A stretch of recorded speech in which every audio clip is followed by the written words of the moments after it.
Delay, Mini? Can you hear me? Yes. Yes. Okay, so let's start. So namaskaram to the 6th edition of Conservation Conversations. My name is Arun. I'm part of the Intach chapter in Palakkad, and we'll be doing this session with my friend, architect Menon, who is the convener of Intach with the Cochin chapter. Bilay is an urban designer. He's involved with all sorts of civic, heritage, architecture projects in Kochi. He is a designated expert of the UNESCO for its initiatives on the heritage of Cochin. And he's also an academic. He has a related facet of his practice is as an academic at the College of Engineering in Trivandrum. So very good to do this together, Bilay. Welcome. Thank you very much, Arun. It's always a pleasure to be part of Intach Palakkad's programs and initiatives. Always very well structured and well conceived programs.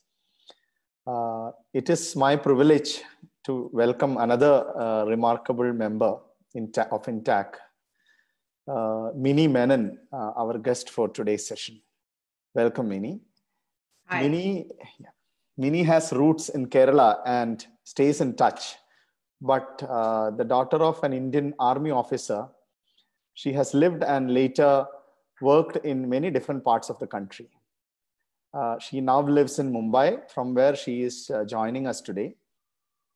More or less a lifelong history buff, she co-founded the wonderful platform livehistoryindia.com, a project that has in just about 3 years become an essential resource for anyone who is interested in this discipline. At Intach in Kerala, we reach out to the Live History India website quite regularly for information on projects that we are working on or references for our research and quizzes. Also more frequently for the fun stories. Live History India has grown and is evolving in amazing ways to make an imperfect parallel in shaping up our own national geographic. We will hear about all that from Mini herself. A very warm welcome to Conservation Conversations. Mini Menon. Thank you so much, Bilay. It's lovely to be here and connect with all of you because I have been hearing of the lovely work that you've been doing. So I really look forward to this session. The bit which I think Bilay, the bit that we are most excited about is the fact that you're part of the Intach family, that you're with Intach in Bombay. So actually it's a session being done by 3 Intach members, and that makes it very special. So Bilay, do you want to just get started? Yes, I think we will start off with the fundamentals of, we are very interested in how you actually came into this whole thing. So history seems to have been a consistent passion for you, even in your career as a business journalist.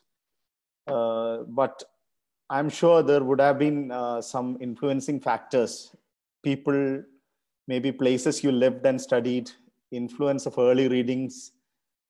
So who or what set off your interest in history? What were some of the earliest influences that fed this passion? Well, Bilay, it's nice to start at the very beginning, and it's only later in life that you look back on the early influences in life and understand how they shape you really. So I had a very different upbringing, actually, very unique in the sense that my father was in the army, and by the time I was born, he was a little senior in the army, and this meant that my mother and father had to travel a lot. You see, because in many cases, the wives also have to travel with the husbands because you have families and far off posts, and you need to go and build morale, etc. So I had a childhood in which I actually traveled pretty much everywhere with them. I don't remember attending school very often, but that really didn't matter because I think travel is the best education anybody can have. That's my father that you can see over there, smiling into the camera. Your father is the person on the left. Yeah, taller person. Yeah, yeah. Taller And person. he was a very interesting person because he had wheels on his feet, so to say, and he loved traveling. So all our holidays were either in old forts or national reserves, forests. And he also did the Jammu to Kerala drive twice when my sisters were much younger.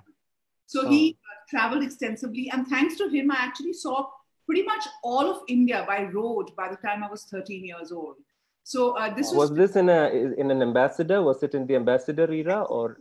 Which was ambassador without any air conditioning, with that little fan that used to whirl. And we used to travel across, and his postings were very interesting. So he was in Jodhpur, for instance, during which time, and I was perhaps in class 2, I think, and we traveled the whole of Jodhpur. And we had a caravan parked in our house because he was the commanding officer of 12. He was a general then. And he had to go for camps into the deserts, you see. And so our early memories were all of these things happening in the backdrop. And then his other very interesting posting was in Shillong in the Northeast. And he was there as the Director General of Assam Rifles, which meant that the entire Northeast came under him. And we traveled during the height of the insurgency, the Nagaland insurgency of the 80s. That was a time of Assam and Nagaland being very volatile because of the Ulfa movement and the NSCR movement. So in many senses, travel, history, and this understanding that the world was changing, people were changing, the hotbed of politics and economics and all of that stuff, actually did influence me in many ways. Also, he was a very interesting man because he loved history, he loved literature, and he was born and brought up in Burma, but came back to Kerala and did his mathematics honors, and also self-taught himself Malayalam as well as Sanskrit simultaneously. Wow. So every year of his life, he would take one subject and master it. And he was, so he knew Kalidasa's works, he knew, all the great historians, literature, world literature. So he instilled in us a great sense of learning, and the fact that the more you learn, the less you know, and the more you want to learn. So I think that was a great influence. And the second was, when we were very young, he read out for us from the Amar Chitra Katha, as kids, because we were a large number of kids growing up. And I must tell you, looking back at that period, it was very influential. Also, I must tell you that, Anant Pai, who founded Amar Chitra Katha in 1967, was perhaps a man well ahead of his times. And he had a phenomenal impact on a couple of generations, actually. And I'm very happy to say that one of the first documentaries that we did in Live History India was tracing the story of Amar Chitra Katha. While these comic books that you can see on your screen might tell you popular stories of mythology and literature, what you don't realize is the depth to which Uncle Pai, as he was known, and his team went to delve deeper into regional histories, regional literature, various sources. And the storytelling was really brilliant. It was secular, it was about every part of India, the pride of, being Indian. And I think all of that are such wonderful values.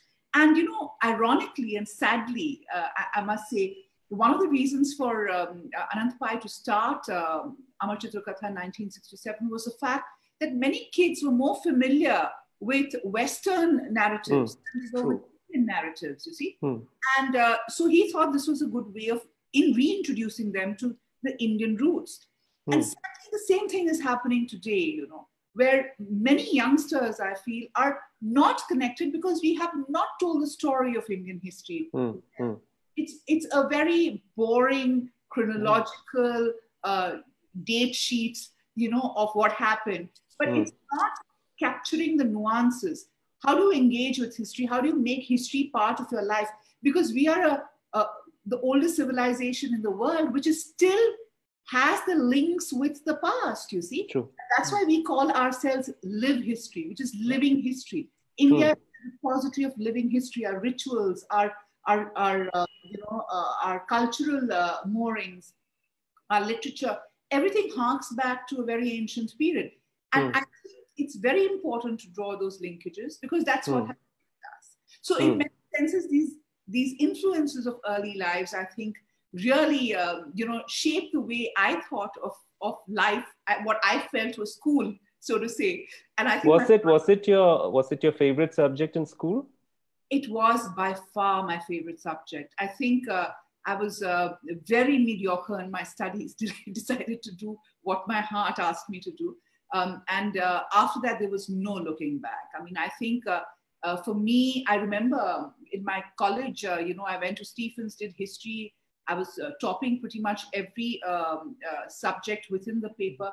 And my parents used to force me not to study because when it came to exams, I was like this crazy geek, I used to study 20 hours, 25 hours. And I used to be ballistic. It was like I was on, charged up. And my parents would get so worried, about how I can study so much or how I can pour it. This was not out of any competitive impulse, but you just like the stuff. Because the more you study, the more you realize you want to do the backstory. So it wasn't necessarily that I was studying for the exam, but suddenly, the fact that you were studying for so many hours and it opened up so many avenues. So it was just mind blowing. So I think for me, history was and is and continues to be a passion. And I think connect many things with history. And that's why I have actually been able to do what I did as a business journalist, as a So that's one of the questions I wanted to ask you is that, with this kind of love for history, you could have chosen many different paths in your career. There could have been, options. And why is that you chose to be a journalist? Let's say not an archaeologist or a conservation specialist, but you chose to become a journalist. And what drove you into that direction? It was, I think, circumstances. And I don't know, it was a quirk of fate, I would say. Actually, I went to Stephens, did history. I had a very clear pathway. I wanted to go to study archaeology at the Deccan College of Archaeology in Pune. I wanted to go to Oxford after that. And I thought I would be a professor or, land up become academic. But what happened was when I did go to Pune, to the Deccan College of Archaeology, what hit me was, the frustration that I saw over there. Because at that time, I'm talking about the late 90s, this was a time when archaeology was not even a subject taught in many colleges across India. There were very few colleges. There were no job opportunities. There was no funding for archaeological excavations. And most of the people I met over there were in their 40s, 30s, 40s, who were doing postdoctoral work, and they were waiting for international grants, really, to even excavate in the backyard, even within disaster, which I found very frustrating. I said, it's so sad that, an important subject like this is not being taught and not being taught properly. I was also very keen. So archaeology and JNU for ancient Indian history under Romila, those are the two, pathways that I had chosen. And as it happened, I applied for Pune University in communications. And because my friends were doing it, and, it was a time when you really did what, the peer did.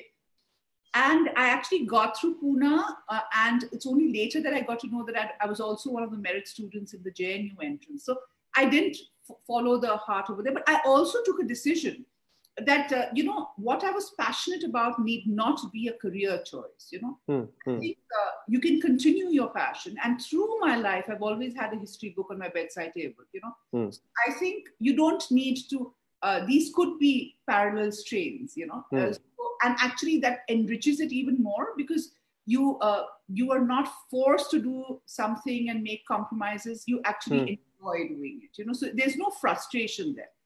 So I think that's what happened. And I must tell you, journalism is a very has a logical connection with history because it's really history being made, right? And current affairs cannot be understood, be it political news or business news without a context of history. And I think my moorings in history served me very, very well as a political journalist as well as a business journalist because it gave me the context. It gave me the sense to analyze.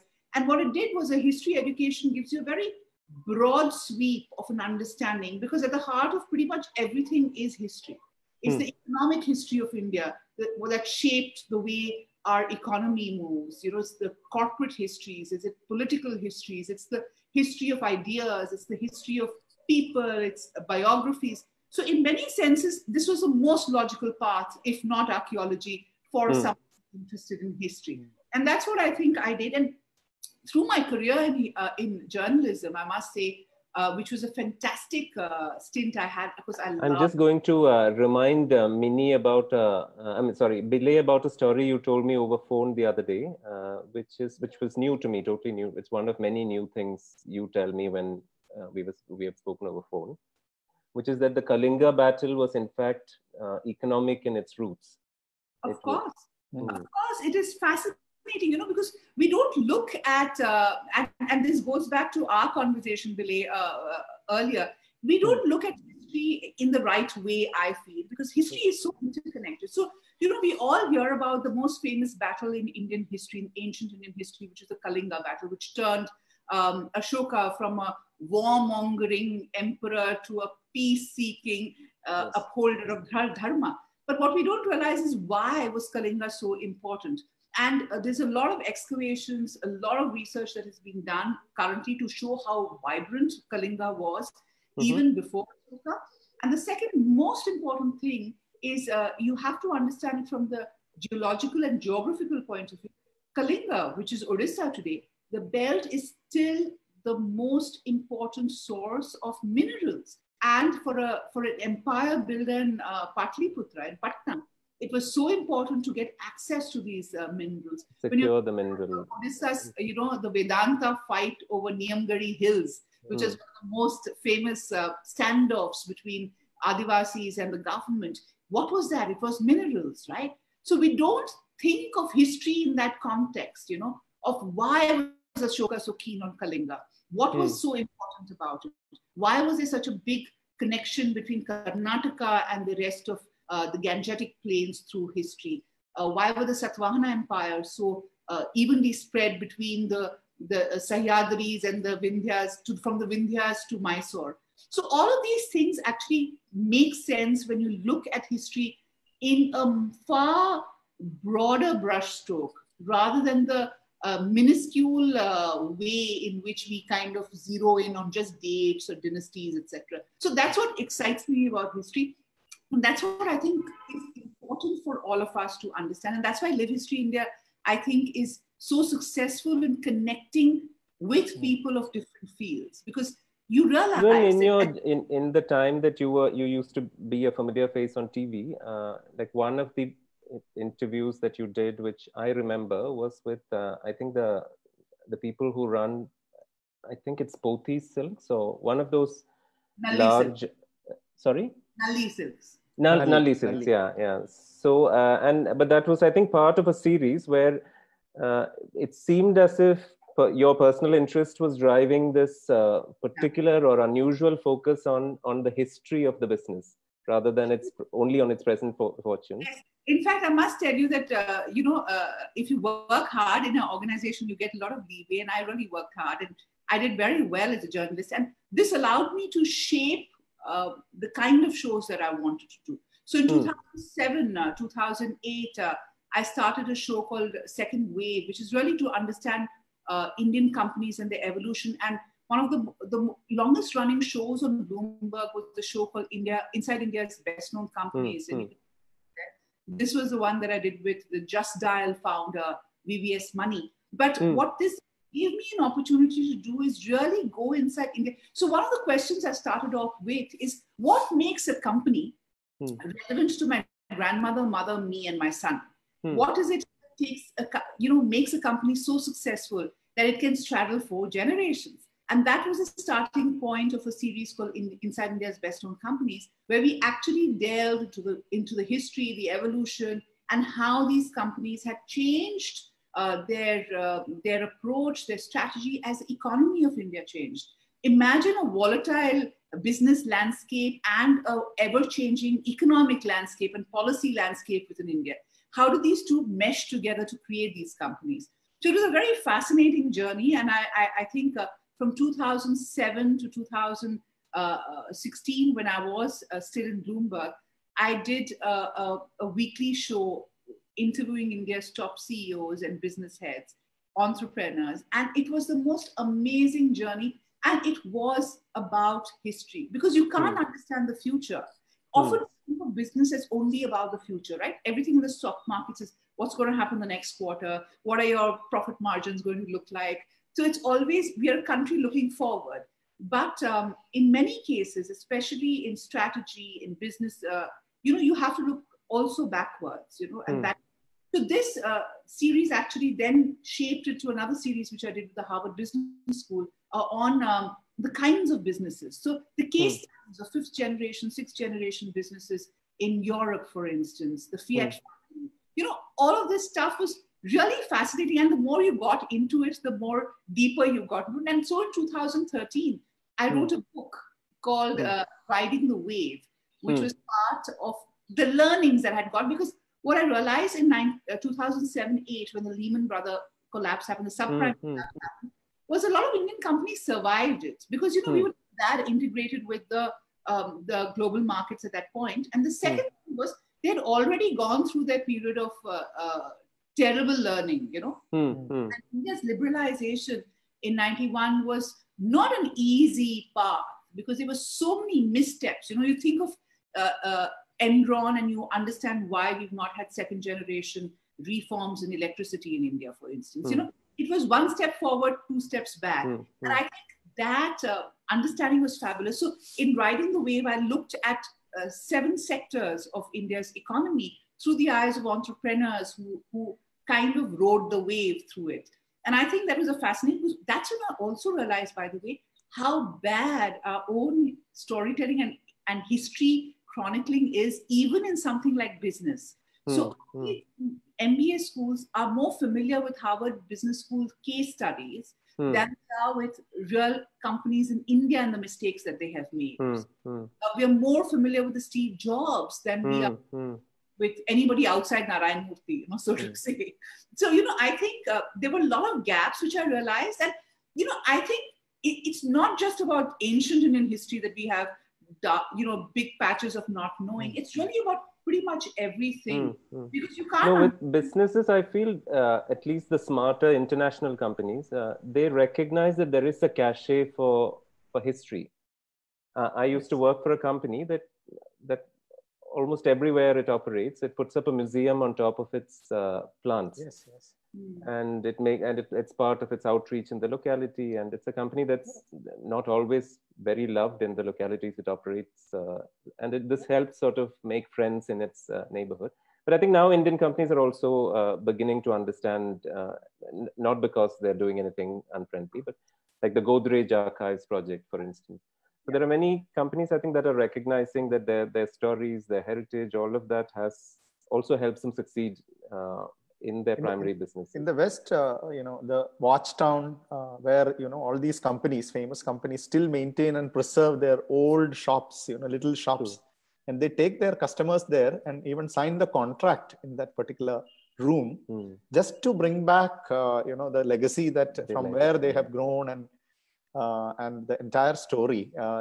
They're keeping it alive all the time. And same with the vineyards in Europe, in many places.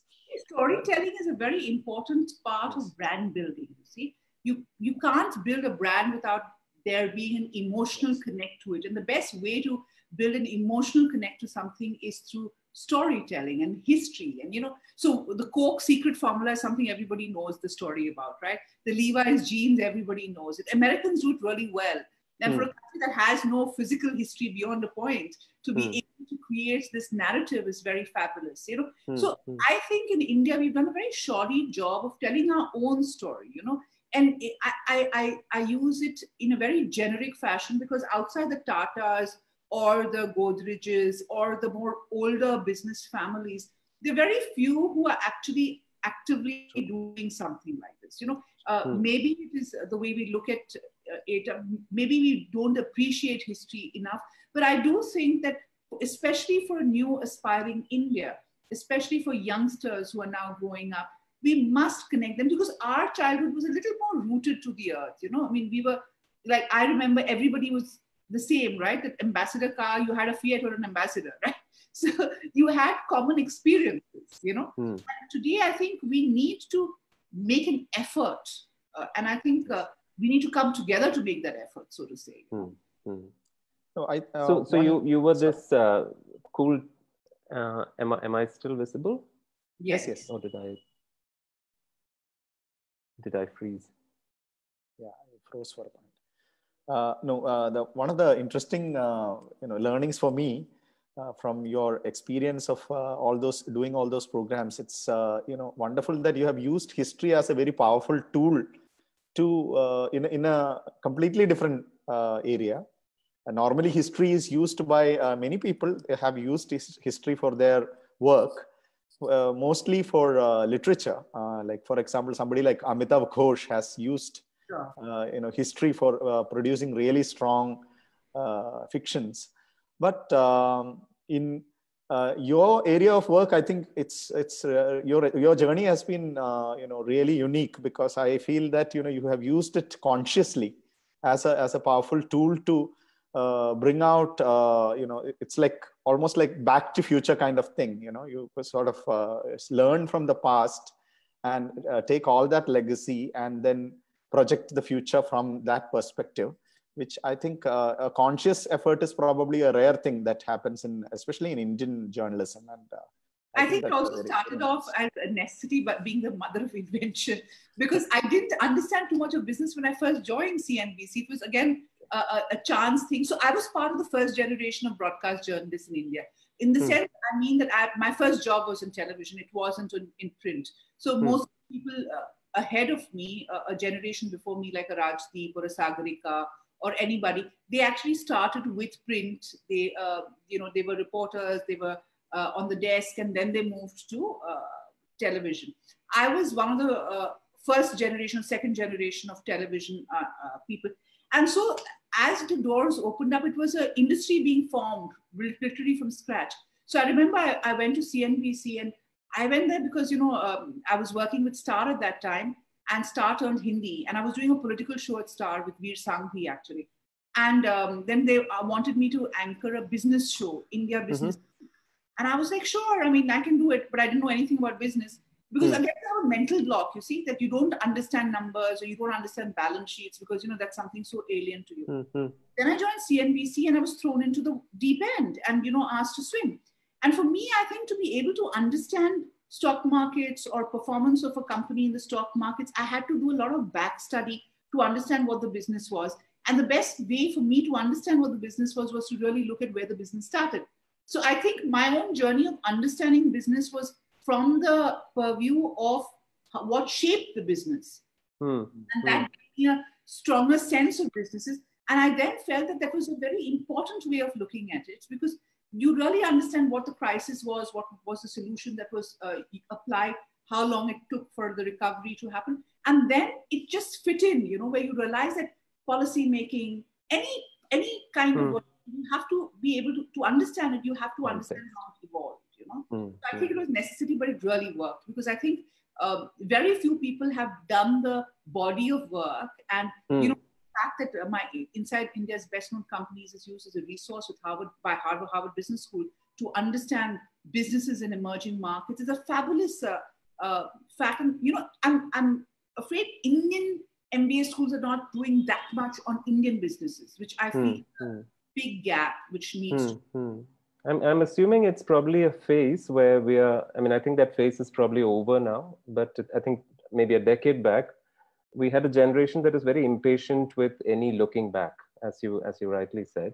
So I think in that energy to move ahead, there was, anyway, but you had this early stroke of wisdom that it doesn't do well to make your passion your vocation. But then soon enough, you undid all of that and went and started a history company. So why? So I think it's great to, reach a certain bit of security before you do something like that. And for me, that happened actually. Because, so after 2013, the thing about television and the job I was doing is that it is so immersive. I was doing 3-4 daily shows. I was in charge of all the long and format shows, which was about 8 shows every week. So I was either in office or at home also. I think I worked 14 hours a day pretty much all my life, right? And so in 2016, I had the pressure because my publisher wanted my second book out, and I just didn't have the time to write it. The first one you do because of the enthusiasm of writing a book. It's something which drives you. So you do it on the weekends, at night, whenever. I used to travel a lot around India at that time, so I used to do it in the flights and this thing. But by the second book, I just didn't have time. And it was really, pressure was mounting on me. And so in 2016, I decided to take a break from this 16-hour or 14-hour days and say, I will become a consultant with Bloomberg. I'll work with you for 6 hours, and I'll take off all the management and administrative jobs, but I want to research on my book. My second book was What Keeps Companies on Top, right? So it's a very interesting, actually, idea, because it's great to reach number one, but how do you stay number one for decades? I mean, that requires a different level of innovation. So I was doing that, and then suddenly, for the first time in my life, I had 5 hours or 6 hours of the day free, and I just didn't know what to do with it. So I, of course, did my research. And the weekend, I went and joined an art history program for a lark. It's a Saturday afternoon, 2 hours. And when I went over there, it's like it all flooded back to me, because I had 3 realizations over there. The first was that I had passed out of college in 95. And yet, after 20 years, the best work in India was being done in foreign universities, So I was like, what happened in those 20 years? Where have all our historians gone, right? Second was that history was such a fabulous subject, but some of the people was saying it in such a boring way, aspects of it in such a boring way. And I was like, my God, I mean, I'm sure you could tell the story better, And the third was that history, when I studied history, and that's a problem with the way we structure history, it's a very, again, a socio-political economic history, because it's Marxist historians. It's really about the evolution of society. It's a very dry subject. But suddenly when you look at it from the lens of art, from philosophy, from ideas, it just opens up new vistas, and I started enjoying it. So then I realized I was waiting for the weekend every day, every week, for that Saturday class.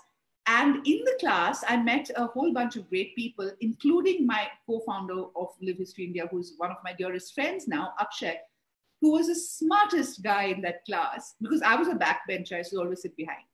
And why is it that we're having trouble believing that? Why do we have trouble believing that you're a backbencher? I've always been a backbencher. I always had lots of fun doing whatever I did. It was much better to be behind. But Akshay used to sit in front and know more than every professor in that course. And that professors came from all over the world over there. And I was thoroughly impressed. So we got talking. And by the time I realized that, I also had met a certain number of benchmarks that I wanted. That's Akshay. And I had also met some of the benchmarks that I wanted. It might sound very vain, but when I was a kid, I wanted to be on the cover of a magazine, write a book, and be on top of my profession. And all of these things I did by the time I was 40.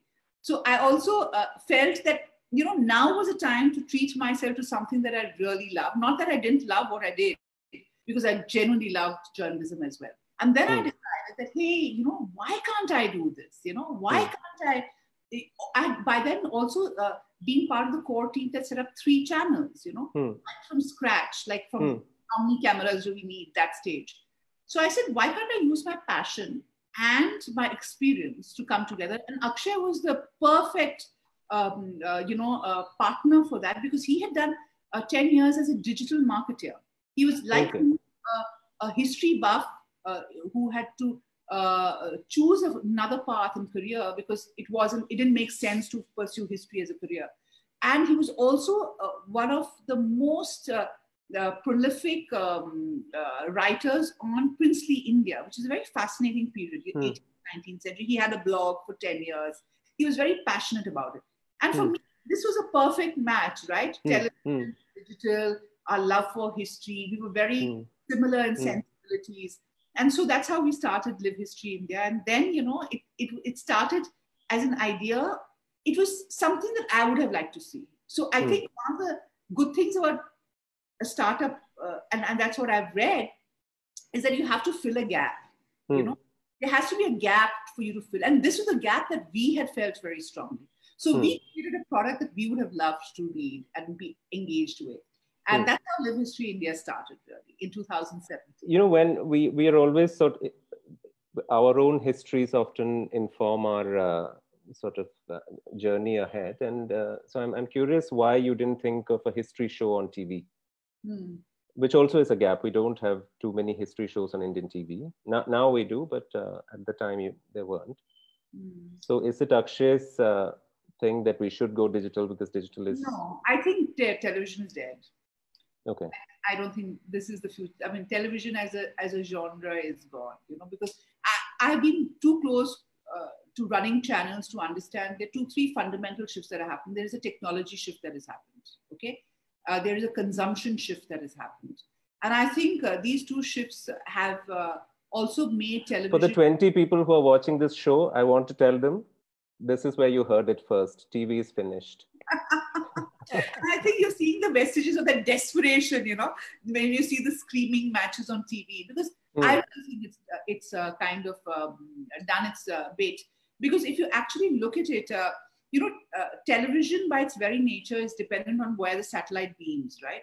We in India have not created a platform where you have paid for content, you know, so everything is based on TRPs, and TRPs mean that you need as many viewers as possible. Now, for as many viewers, you have to dumb down the content and make it exciting. And the only way to do that is talk about cricket, bash up Pakistan, talk about nationalism and the Indian army. And this is all formula driven, you know. So I think that is what is happening in television, right? And I just feel that, you know, also, you know, I don't come from a family where I have a dad or a grandfather who left me money and I have a great amount of money to set up a channel, etc. Right? I mean, we were a bootstrap startup because first of all, what was history? Who's going to bet on something like this which is not there? And second question that I ask is that, you know, a history channel has been in India for 20 years. Do you remember one show that they have done on Indian history?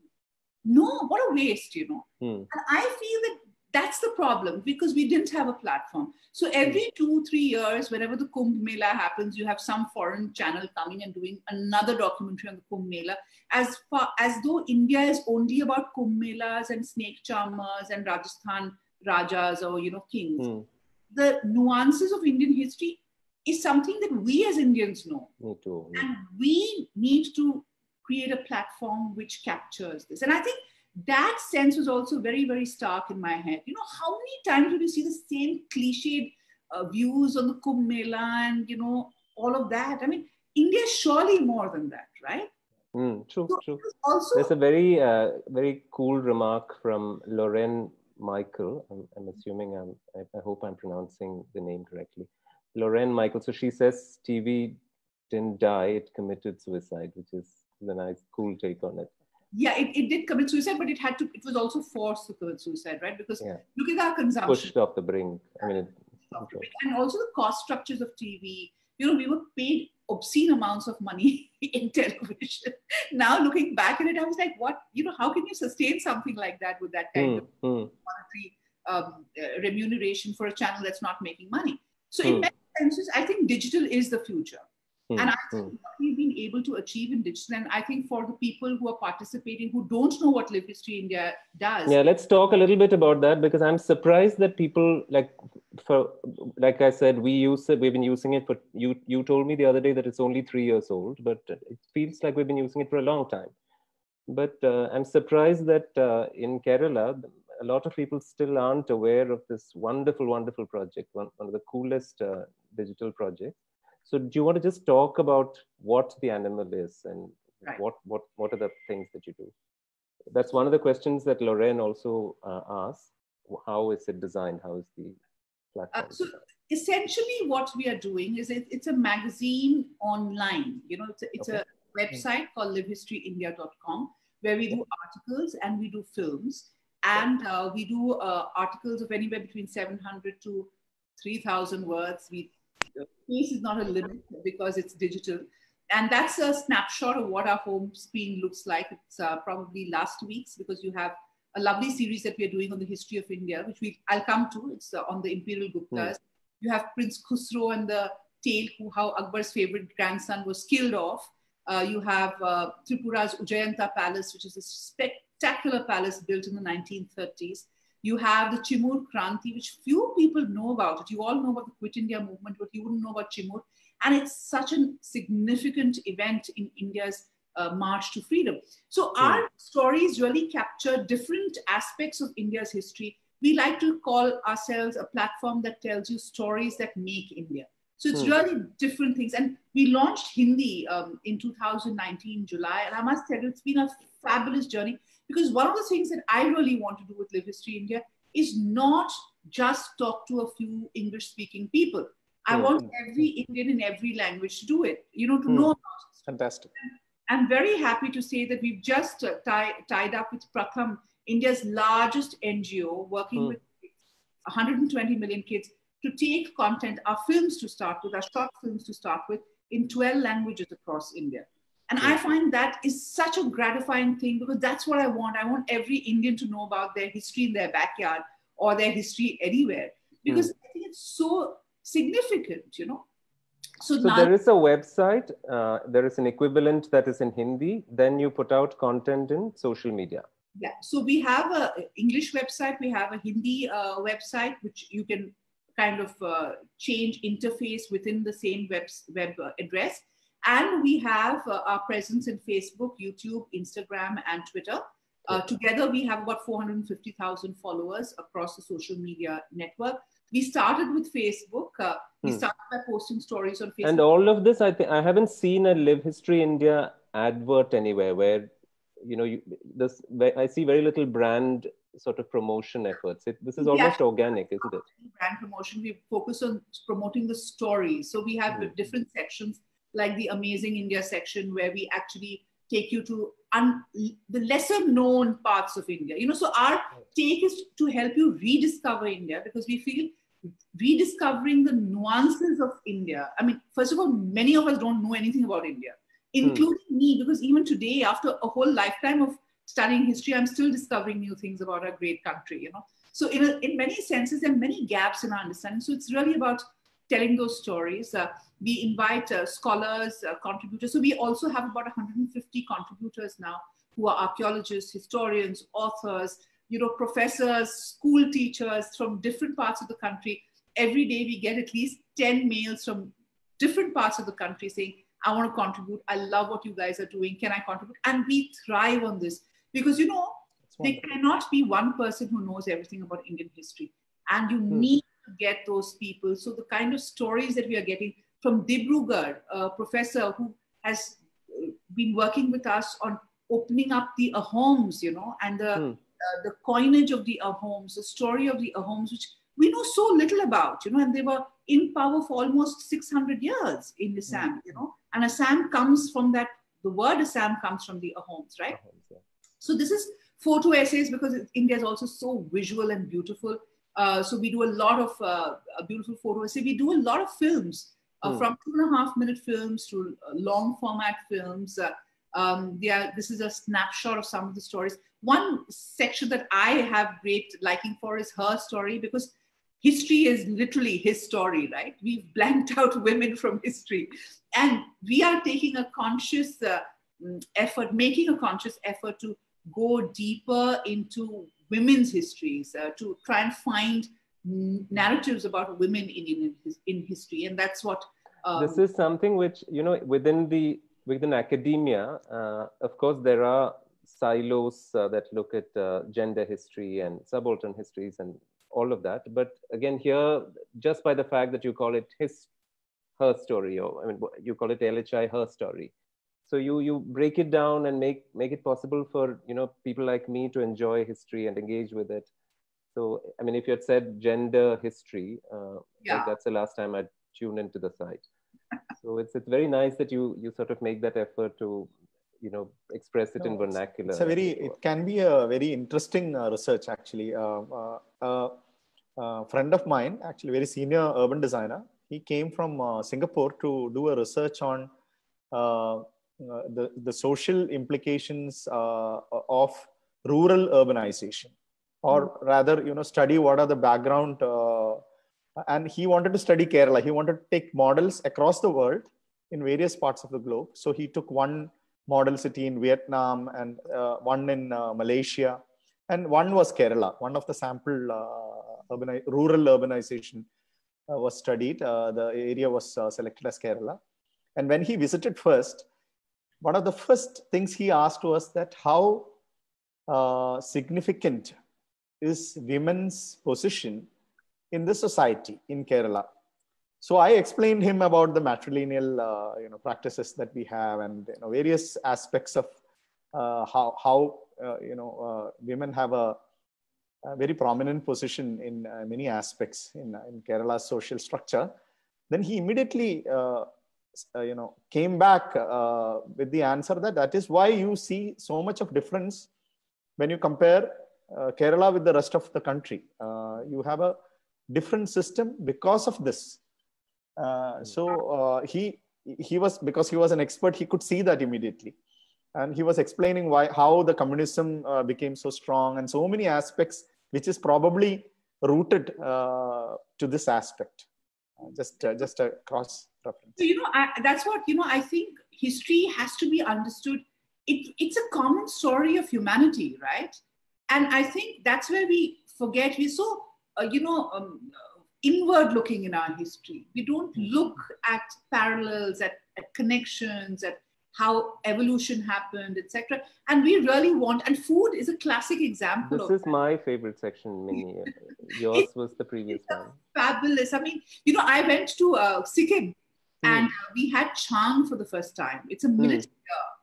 And it was so fascinating because, it's a home brewed millet beer. When you have it, it kind of warms your insides, and I can understand why it's so popular in the Himalayan ranges, because it really is fabulous.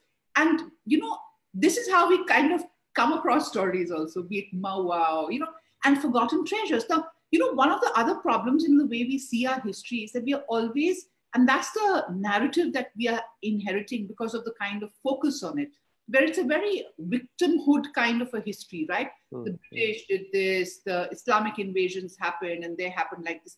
But what we don't realize is that India, for 2,000 years, maybe much more than that, at least 2,000 recorded years, was the center of the region in terms of economic power, cultural power, and hence it was like a place which everybody wanted to come to. We were also the capital of the world's diamonds till the Brazilian diamonds were found in the 18th century. And guess what? When the Brazilian diamonds were found, nobody wanted to buy diamonds outside Golconda. So they have a mine in Brazil, which is called Golconda. Oh, is that right? Yes, they have. And it is fascinating because India was the capital of the world's diamonds. The Romans got their diamonds from here. The world got their diamonds from here. And it's so amazing. And the other thing that I must put the focus on is India's unmissable treasures. We do a lot of work around the treasures of India, because I do think that while we know that the Mona Lisa is in the Louvre and the David is in Venice and all of that, we really don't know what our classic works of art are or where we can find them. So where will you find the dancing girl of Harappa? Where will you find the hand axe from Athirakpakkam? Where will you find the Didarganj Yakshi, one of the most famous artworks from the Mauryan period? What do you know about Raja Ravi Verma? What were the influences? Where are his best works? So we really, we heard about Bajirao and Mastani. Where is Mastani's Mahal? Where can you see it?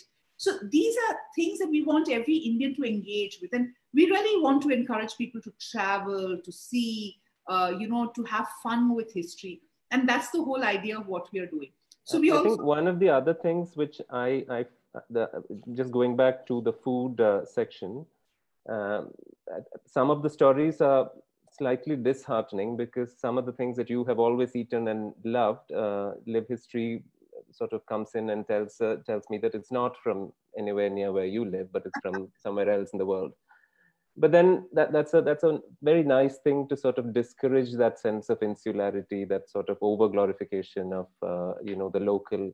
So as you also sort of celebrate the wonderful things that are in India, you also do this other thing in parallel, which is to sort of moderate moderate, excessive sort of chauvinism, insularity. So those are all things that the platform does unobtrusively. Yeah, and it's important, Arun, because we are one. History is interconnected. You can't say that this is a pure line and I'm not being connected with anybody and I'm so great that no, we are a culmination of many influences, and I think that's what we would like to recognize. And we culmination do it, and a continuum. It's and a continuum. So there's a lot of, and that's a common humanity. That's a common good of humanity. So I think we need to look at history as a balm, not as a divisive tool to divide. So you do these things which have text in it? I'm so sorry, I interrupted. So sorry. Which one? Please complete your thought. So I'm saying it has to be a balm. It has to bring people together. It cannot be divisive, and I think I feel very bad when history is used for divisiveness, You have these pieces which are text driven, for want of a better word. They're sort of this written words, but then you also have videos which are in tune with videos as well. They might be of totally different areas, but we do videos as well as text. So videos we do, and I think this lockdown has been a great opportunity for us to assess what we have been capturing before, because we have about 400 hours of footage on India from different parts of India. Because still before the lockdown, I personally was traveling 3 days a week, into different parts, and so were the team. And so what happens is that we've really been able to go to the furthest corners and capture great stories, and I think that's what I enjoy the most. And I really feel so bad that we can't do it right now. But every one of those pieces that you can see, we've done extensive work across Rajasthan, Andhra Pradesh, Bengal, Odisha, you name it. I mean, I think outside Kashmir, because there has been a problem about traveling there, but we've done a lot of stories in Kashmir, opening up many eras of Kashmir. Listen, there's a couple of questions which kind of, I'm going to bucket them together because it seems like a nice time to ask it.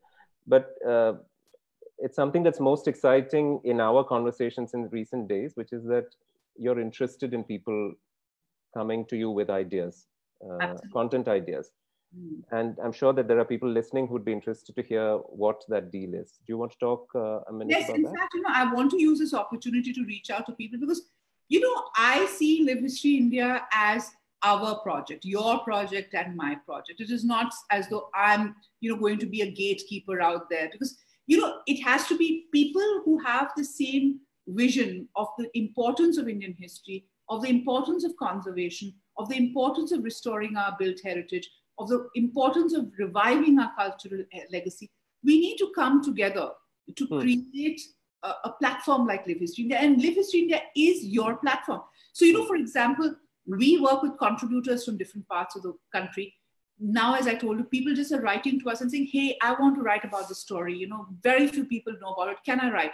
We help them write that story. We get all the material, we get it copy edited and get it all fact checked, etc. So we are really empowering a lot of people. In the same way, we want to be a platform where you talk about conservation. So for example, in Mumbai, Intach was, fighting the case for the Esplanade Mansion, which was again a place which, needed restoration. It was almost tumbling down, and we helped them run that campaign. The Kala Ghoda festival is a classic example of how a community comes together to revive a heritage precinct by creating a lovely fair around it, which funds the entire thing. So we supported them by doing a film on them, etc. Again, the Art Deco part of Bombay, when it got listed, we again carried their film, to get public awareness. So what I'm trying to say is that I'd love to hear from everybody on how we can collaborate. Are there projects that we can cover that you are doing, which needs the public awareness, that needs that kind of coverage? Could we, for example, regional histories? I'm a little disappointed at the fact that we've not got enough from Kerala. While we've done, I've made 3 trips to Kerala to do different stories, but I think we really would like to have, stories on anthropology, sociology, history, geology from Kerala. So if anybody out there, if students, if researchers who'd like to contribute to us, it would be fabulous. And we also, of course, give an honorarium. So it could be a way of students earning a little extra money, etc. So what I'm hoping to do with these engagements is really open up the conversation to say, how can we be more effective in telling your story? How can we be more effective in supporting you in your endeavor to showcase local histories or nurture local histories? So it'd be wonderful to actually do that. Related to that, you said you do have the Hindi version. Do you foresee, say, a Malayalam version coming up sometime, or a Kannada version, or a Tamil version? Is that a likelihood? Yes, hopefully, yes. We would love to have multiple versions. And my dream is really to have a LHI Kerala, LHI Tamil Nadu, LHI Andhra, so that, we can actually use these areas not only to disseminate stories on Indian history in the language, but also as a conduit to get stories from regional history. Because see, what happens is that one of the big limitations of the way we look at history is that our generation is not as comfortable with local language, vernacular history. One of my biggest regrets is that I don't read Malayalam, for instance. I wish I could, because I would have then been able to go back to the source. Sridhara Menon is somebody that I read a lot of because I've got works in English, but there are many historians who've written in Malayalam which I can't access, you see, and many of them are not. So one of the things that we do when we are hiring for Live History India is we make sure that we hire a very wide range of people coming from different language groups so that we can have access to that. So our contributors make up for that because most of them are, reading from the source material, so to say. So in many cases, I think we want to go deeper, we want to go wider. And I'll give you an example of Hindi. So one of the reasons we started Hindi was, many historians, especially when we were traveling in Rajasthan, Punjab, etc., many historians are Hindi-speaking historians, right? For them to be able to write in English is very difficult. One great example I'll give you is in Amritsar. We have this historian, Dr. Kochar, who has done some fabulous work for us. He's an amazing historian, and for the last 30 years actually, he worked on a very interesting initiative, which was really, there was in 1857, we always talk about Meerut and Bareilly and Delhi and Jhansi as the nerve center of the 1857 rebellion. Right? But in Amritsar also, there was a case where army Jawans were killed and thrown into a well by a crazy British officer. It was famous as the Ajnala case, the Ajnala well, where they were thrown in, and nobody knew where it was. So this man, for 25 years, actually went and systematically studied it and drove a campaign and finally found the Ajnala well. And he spoke to us. So what happens is that a lot of these stories, you can't have a top-down, version of Indian history. It's not something you can be comfortably sitting at 30,000 feet above sea level and looking down and,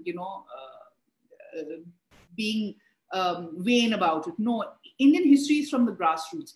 My dream is that we have LHI in every language, in every state, and cover every district. So it's a long way off. Have you considered doing any kind of live shows, like a regular kind of video where somebody actually comes and not a travel and tourism kind of thing, but more focused on the work that LHI is doing? Have you ever considered that? Need not be on TV. It can also be nowadays. There are other platforms where live shows can be broadcast. Yeah, we are actually, and we are. She's doing one right now. So yeah, exactly, based on something like this. But and technology is a big enabler, right? I mean, this time frame has shown us how we can connect sitting out of Palakkad or Cochin and Mumbai, how we can connect with each other. And yes, that's definitely something on the cards, which we are going to be doing, because I think we need a more regular one-on-one engagement platform like this, yes, which can really connect. I feel because the kind of stories that you were telling, there are people who would probably will connect much more when there is a one-to-one connection. I agree with you. Yeah, that's a great suggestion. So I would love suggestions from all of you. And in fact, I would also share our contact details, my mailer, so that we can actually get inputs. Because, I do think that we need to make this a movement. I think some great work is happening at individual level. We are really seeing a revival of interest in Indian history, but we need to do much more to make it a movement. We need to mainstream it. It can't be something that you do as a hobby activity on the week. It has to, that's how media has always seen history, right? It will be a Saturday insert in a paper or a Sunday insert. It's never mainstream. Only when you talk about the Aryan question or some mandir being made. This thing of perspectives, it kind of also brings up that you talked about the project you did on the Crusades, but I think maybe we'll come back to that in a bit if we have time. I think let's sort of give a full picture of what Live History India is, and then probably come back. I'd really like to talk about that thing of the Crusades that we talked about. Yeah. Billy, do you want to go next? Yeah, it's actually, I was, wondering, you are bringing out so much of valuable research content so consistently in Live History India. So could you give us an idea of the backstage view of how this unique company works, and what is the size of your team? What sort of people are working for you, and how do you sort of manage your overall work patterns? Is there group meetings, or are there interactions on daily basis and things like that? Can you give us an overview? Right. So we function like a newsroom, literally. So we have everyday edit meetings where we discuss stories. We converse on stories, because stories also need to be developed. Because in many cases, the stories that we are doing are very primary level stories. There isn't enough work on Indian history. So a lot of our stories are based on primary research, of actually going to places, finding it out, interviews, all of that. So there's a lot of nurturing that happens. So our team is about 15 strong. We are divided into the input and the output. The input team really are the team of researchers. So we have history researchers as well as archaeologists who are part of that team. Akshay leads that team. He also leads the team of contributors across the country because he's constantly interfacing with them, developing stories with them, guiding them, because not everybody is at the same plane on how to write a story or how to approach a story. And when we look at a story, we're looking at it from a journalistic perspective. So it's unbiased, it's deeply researched, it's fact-checked, and all the principles that are ingrained in us as journalists are being used to verify stories, to verify sources. So it's a very rigorous process, because what you don't want is, especially as you scale up, you don't want any false histories coming in, false narratives coming in. So that's one side. We also have a side which is perhaps the best production side, where we have producers, camera people, editors who are actually producing the content on television. See, a lot of our revenue comes from our television side because we work with state governments, tourism boards, we work with brands, we work with a lot of things, because a project like this needs revenue to sustain itself. And that's my team working with on the Godrej archive project that you were speaking about. Harry is a very interesting guy. He's the man behind the camera, and pretty much everything on Live History India has been shot by him. He has worked with me in Bloomberg for many years and has had no clue of history until he joined us. And it was so fascinating because he connected with history. And now Harry and I travel across the world, and it's such fun because, and that's what makes you fall in love with India, When you go to the deepest corners, guess what everybody gets attracted to, especially young kids? The drone.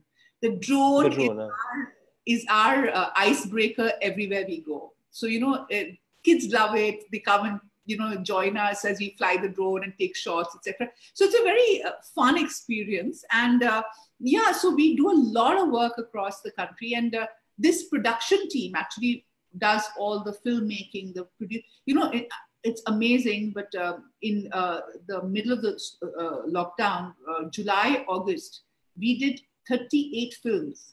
And this team was producing a film in every 2 days, literally. So you can imagine the churn with which we are doing work, So we are busy bees.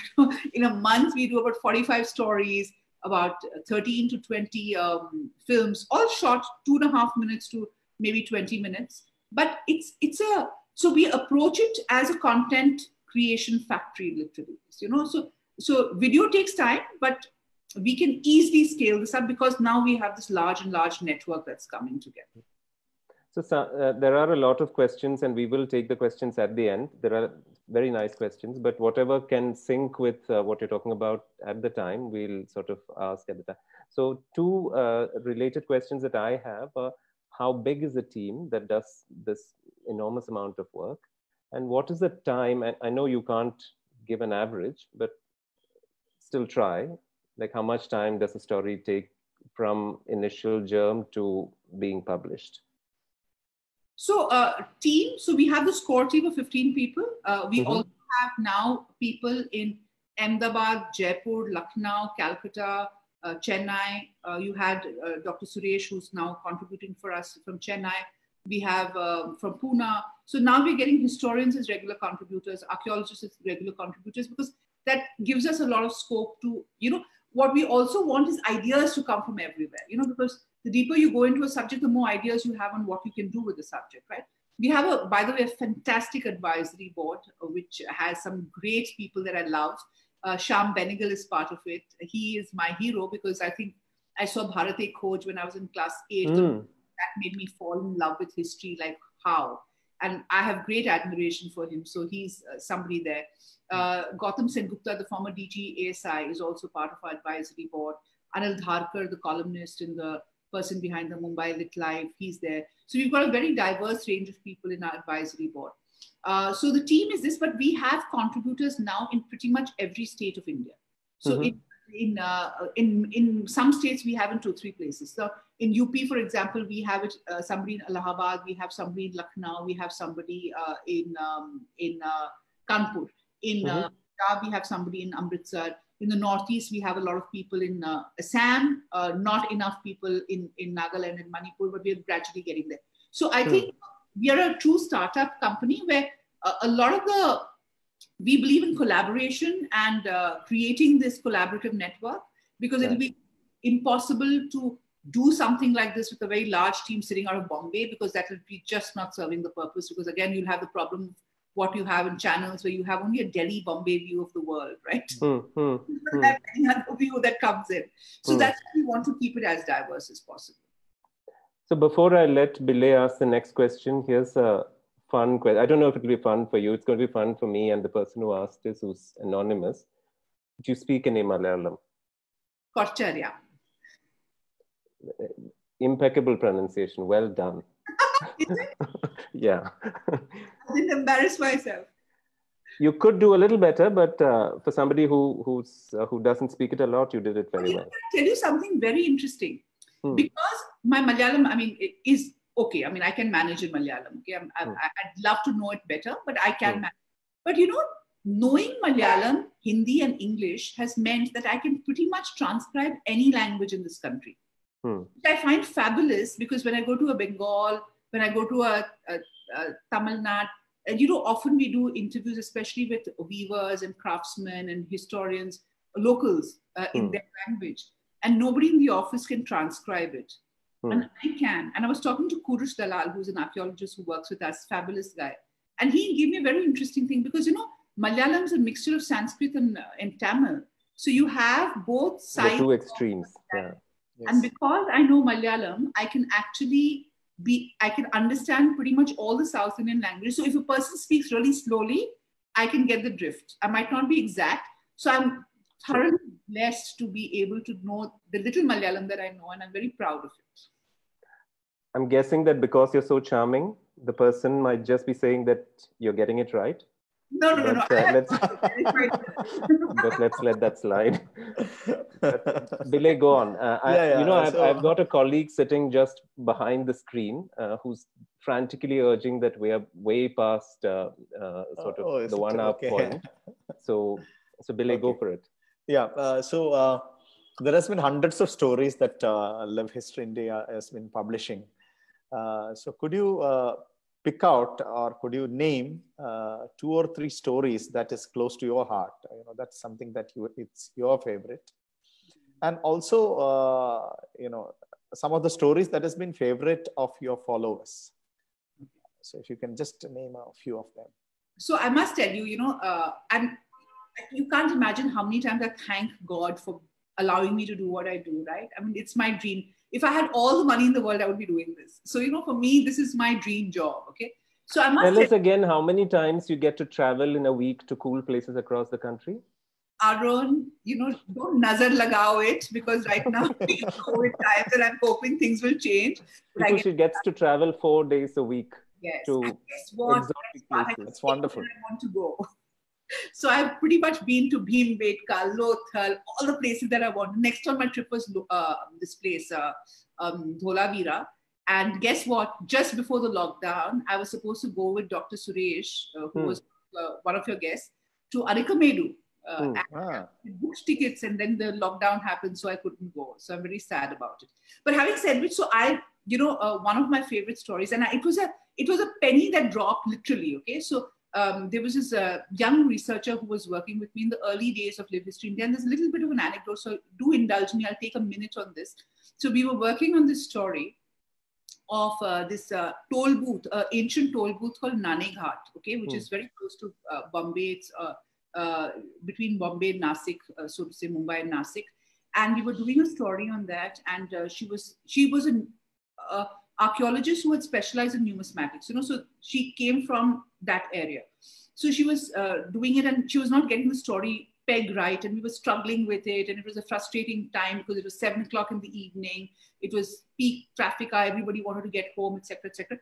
And then it slipped through her that, Queen Naganika's coins are also there. So I said, who's Queen Naganika? And then the story emerged. And for me, it was, the goosebump kind of a story.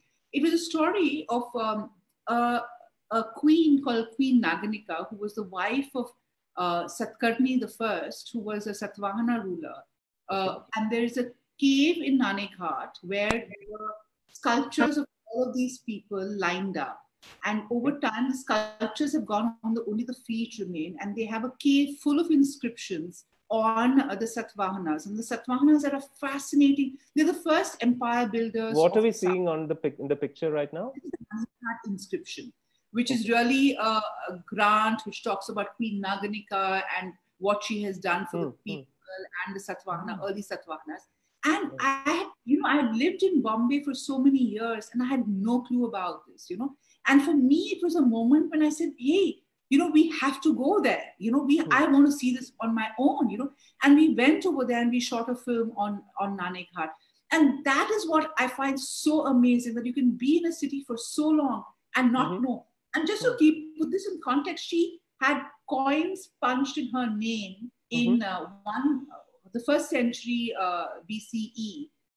That was, can you imagine? She was probably the first queen of the world to do that. And what is interesting is that she was a Maharathi's daughter. Okay. Now, Maharathi, they were feudatories of the Mauryans around the area of Maharashtra. And guess where Maharashtra gets its name from? Maharathis, right? So I'm saying that our roots go so far back, and we know so little about them. It's been a journey of discovery pretty much every day for me. Because you think but having studied history in Delhi, I didn't know anything about Nane Ghat or Satvahanas, because we again have a very, different view of history, it's a very top-down view of history, so to say. So that's one story. The second story, connecting with Delhi, is I love Delhi. And I think Delhi is just full of history, and every nook and cranny has history. And yet I'd stayed in Delhi for so long and never been to Shah Jahanabad. So one of the perks of the job that I do is I get to see the most amazing people with the people you should be seeing it with, right? So I went to Shah Jahanabad with Swapna Little, who's also the Delhi chapter head of Intach, one of my favorite historians in Delhi. I have great regard for her. And we went into the bylanes, the labyrinth bylanes of Shah Jahanabad, and I got to see the tomb of Razia Sultan, the 15th century queen. And this is how it looks. And it's so sad. Anywhere else in the world, this would be a site of great tourism, I mean, this is a queen who, in medieval India, a Muslim girl becoming the queen, Sultan, and she didn't wear a veil. She was unveiled, and she was actually horse riding Sultan. I mean, what a fabulous woman. And again, a woman who couldn't stand up to the patriarchy, because no matter what she tried, her useless brother managed to get her out of the throne. But, you know, and this is how it is. It is so sad. And I think that's what makes one cry also, you know. So while this is an exhilarating journey, it's also a journey wrought with frustration, because you go to these places and you are appalled at the state they are in, and are in a country with our history, the amount we talk about our great legacy and how little we do about it. I think it's really depressing in most times, you know. So I feel that, we really need to do something about it, because this is Razia Sultan's tomb. And, you know, another 20, 30 years, I mean, somebody's going to build over it, and that's it, you know. So that's it. I must take you to the other place that I love is Bhimbetka. It's the most amazing place. It's in the Vindhyas. It's these rock outcroppings. You find the earliest cave paintings, and this is what it looks like. It's just spectacular. And I went over there in the winter. It was surreal. It's I think, one of those magical places, you know. And I went with Dr. Wakankar, who actually excavated this in the 70s. And I actually accompanied one of the archaeologists who was part of the team. I'm not too sure whether his picture is there, but he was part of the team that went over there. That is the gentleman standing in front in the black waistcoat. He's Dr. Narayan Vyas. So I actually went to see Bhimbetka with the person who was part of the original team that excavated Bhimbetka in the 1970s. And the stories that he regaled us with about how it was discovered, you know, what we found over there, it was just fabulous. So, you know, those are little perks that you get. I'm also very, this is Harry shooting inside the main hallway cave over there, which is the auditorium cave, it's called. That's the main cave where the excavation had first started. That's Harry shooting over there. And this is the first pit that was dug in the cave. But of course, this turned out to be not a place where they found cave paintings, but they actually found Paleolithic tools over there. So it's actually a very layered site. And I think all my passion of not having done archaeology is coming back now, because I have this tendency. So Akshay and I have a perfect partnership, because he doesn't delve into this area at all. He doesn't care much about ancient history. His is more about royalty and the palaces, etc. I have very little interest in that. Not that I don't have an interest, but I have lesser interest in that. So we have a perfect relationship, actually. So we kind of complement each other in that sense. So that's Bhimbetka for you. Lothal is another place that I've always wanted to go to. And that's, again, a place I went with Dr. Shinde, who's excavated pretty much every site of the Harappans in India, all the major sites, famous for the Rakhi excavations. And so, yeah, so these are some of the favorite stories that I have actually personally gone and done. And there are many, many stories. I don't think there's one story on Live History India that I don't like, because all of them can be my favorite stories. But from a viewer popularity perspective, I must tell you two stories which are done very well. And these are stories also kind of indicate why we should be doing history, right? The first is of this gentleman called P.N. Oak. I don't know how many of you, but it's the most, he is what I would say the father figure of all WhatsApp and internet fake history groups. You know, It's a good description, yeah. He's the man who actually, most of the most bizarre theories on Indian history, including the fact that Taj Mahal was a Shiva temple, came from this man's vivid imagination without any fact. He was remarkably persistent man also, for the time he lived. So this was a story that did very well. These are all his books. You know, he also said that the stone in Mecca was actually a shivling. And all sorts of bizarre things. And the sad part is what has happened is internet, because, you know, and I don't know how many of you have seen Social Dilemma, and we just saw it, and, you know, about how the internet is, you know, of course, that was more about how the companies are doing it, but internet has become the place for all sorts of fake histories. Anybody with any view on history can put it up. And this is a problem, because P.N. Oak has kind of got resurrected through the internet and WhatsApp groups. And I think the fact that this story was popular and the fact that we really promoted it is important, because people should know what is fake and what is real, you see. Because, so tell me, with that story, I do remember seeing it coming on my box one time, but I don't recall reading it in detail.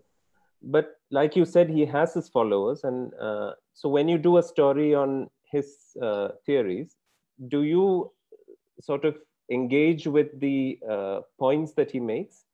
Yes. So for example, the most persistent point he made was that Taj Mahal was a Shiva temple, you know. And the fact is that this was taken multiple times to court. It was rejected. And it went even to the parliament. And the government too rejected it. And it was an NDA government, if I'm not mistaken. So what we're also trying to say is that, hey, this guy was, even the highest court and India's parliament rejected this theory. So the fact that this theory is still persisting is a problem. And the fact is that he might have said this, but, we have countered it with facts rather than opinion, and I think that is something that we are very keen on doing in a country which is rife with opinion and no facts. We want to make sure that our history telling, our storytelling is backed by facts, research, insights, and not just opinions, or personal biases. So this story you said is it was your most popular story, is it? Or one of the more popular stories? By a factor of what? Because I think many people didn't know who P.N. Oak was. And they were amazed that somebody like this had thought of these things. So I think we reintroduced P.N. Oak and countered a lot of his narrative, by doing that. And hence it was very popular in terms of numbers. When I'm saying popularity, I'm talking about the sheer numbers. Bilay, you were saying something, sorry? No, I was saying this particular story, of course, is, somebody's real wild imagination, that Taj Mahal, being a Shiva temple. No, but it is quite persuasive if you read it. And I've read the original text. But even in general, India is a country with a lot of rich oral traditions. And, we always carry on with our lores and legends. And we love that, actually, a lot. We like to sort of describe places and describe people with a lot of associated little anecdotes and stories that is probably unchecked and unverified. In most of the times, it is like that. And how do you see this vis-a-vis the evidence-based history? And how do LHI focus on bringing out their stories? Because this is a very complex situation. You cannot completely ignore the lores and legends, because they have become sort of associations that we have carried forward for many centuries. Sure. That's a very important point, and I think we need the lines between history and mythology are very blurred in India, okay? And I think I'd like to see it in multiple planes. It's not a black and white answer, it's multiple planes. So if you go to interior Maharashtra, for instance, into the tribal districts, or even anywhere in the interior, they have two eras in local history. Either it's Shiv Kaleen or Pandav Kaleen. Shiv Kaleen is Shivaji's time, and Pandav Kaleen is Pandava's time. So there's nothing exists beyond that. So it's Shiv Kaleen or Pandav Kaleen, So that's the common narrative that's going. But, I would like to see it in 2-3 ways, First is a lot of people confuse dates, for example. There's a very vibrant community on the internet that talks about how the Mahabharata was in 4000 BC, 5000 BC, how the narratives were old. See, I would like to say that the history of God and the history of man are two different things, The history of man is based on material evidence, archaeological evidence. And the history of man has a common narrative across the globe, because, agriculture came together, farming came together, nomadic tribes came together. It was pretty much parallels across the world. So it cannot be that India had a different history because of the way we were. The second is, who are we to question people's faith and beliefs? I think we need to respect that. And I think we need to demarcate that the story of God, or I don't know how many of you have seen Morgan Freeman's, The Story of God, which is a fascinating trip into people's belief systems. Now, people believe a certain kind of thing. And, actually the Mahabharata and the Ramayana also stitched the country together. So long before India was one, it was a spiritual idea of India that meant that a Shankaracharya walked from here to the four corners of India, because there was a spiritual construct of India. In Kerala, we are familiar with the Himalayas because Shiva stays there. Kailash is there, right? Now, over there in Kailash, in Uttaranchal, people are aware of Dwaraka because Krishna was there, right? So this narrative is ingrained in us. It is what makes us a subcontinental whole. Because at the time of partition or at the time of independence, India was over 570 princely states, along with the dominions of the British. So what is it that kept this country together? It was a geography. It was a common narrative. It was these little stories that stitched together the heroes of our epics with local communities. And that was also a manifestation of the Bhakti movement, for instance. Connected people to the epics, and drew parallels. So I think it's a very beautiful sociological factor. I don't think we should undermine it by saying that it's all humbug, because it is a very important aspect of us. I mean, look at the Shaiva centers in Kashmir, and their connections. The Sharda Peetham, the Punjabi script comes from the Sharda script. These are all part of our history. And I have a problem with the way we've seen history, because we've never seen history through living temples. We've never seen history through narratives of faith and how they evolved. We've never seen history through how tribal gods, Jagannath Puri is a classic example. The main idol of Jagannath is a totem pole idol, which was worshipped by tribals in Odisha. How did it become mainstreamed into the Hindu philosophy? I think it's fabulous. Like for me, one of the things that I do want to do is retrace the steps of Shankara, from Kerala, from Thrissur. I went to Kaladi, I went to a Brahmasam where, some of the old manuscripts are lying. And I was amazed that the British Museum is sitting and archiving those manuscripts, right? I mean, why aren't we doing it?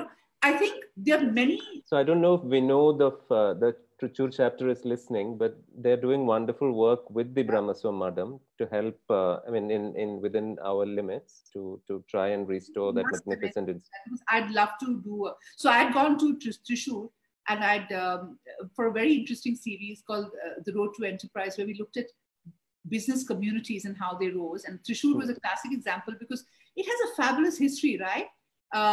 Shaktan Tamburan, of course, did a lot to make it come into the limelight as a commercial center. But what I realized over there was that Thrissur... It was the equivalent of setting up a sort of EPZ, like a special economic zone. He brought in traders. It was, absolutely. As was Bangalore, as was Jaipur later, right? But he used the strengths of the cultural landscape to actually reinforce and bring Thrissur into the focus. He very cleverly used all that.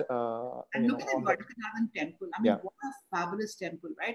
And how old it must be, And look at the Kanagi temple is, I think, near Korangalur on the way. That is a Kanagi temple. Imagine that. I mean, in Sangam literature, you have it. You have that dated, So this common narrative, I'm just fascinated by it, because in every nook and cranny, you have this beautiful narrative that it's like concentric circles, each meshing into each other.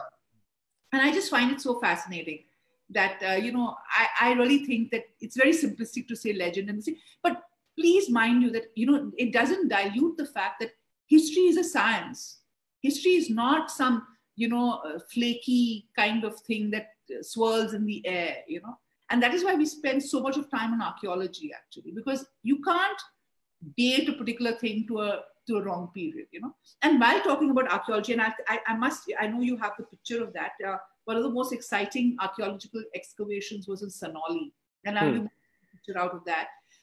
It's a 2000 BCE necropolis that is found about 1.5 hours away from Delhi, and it was fascinating because it actually gave you goosebumps.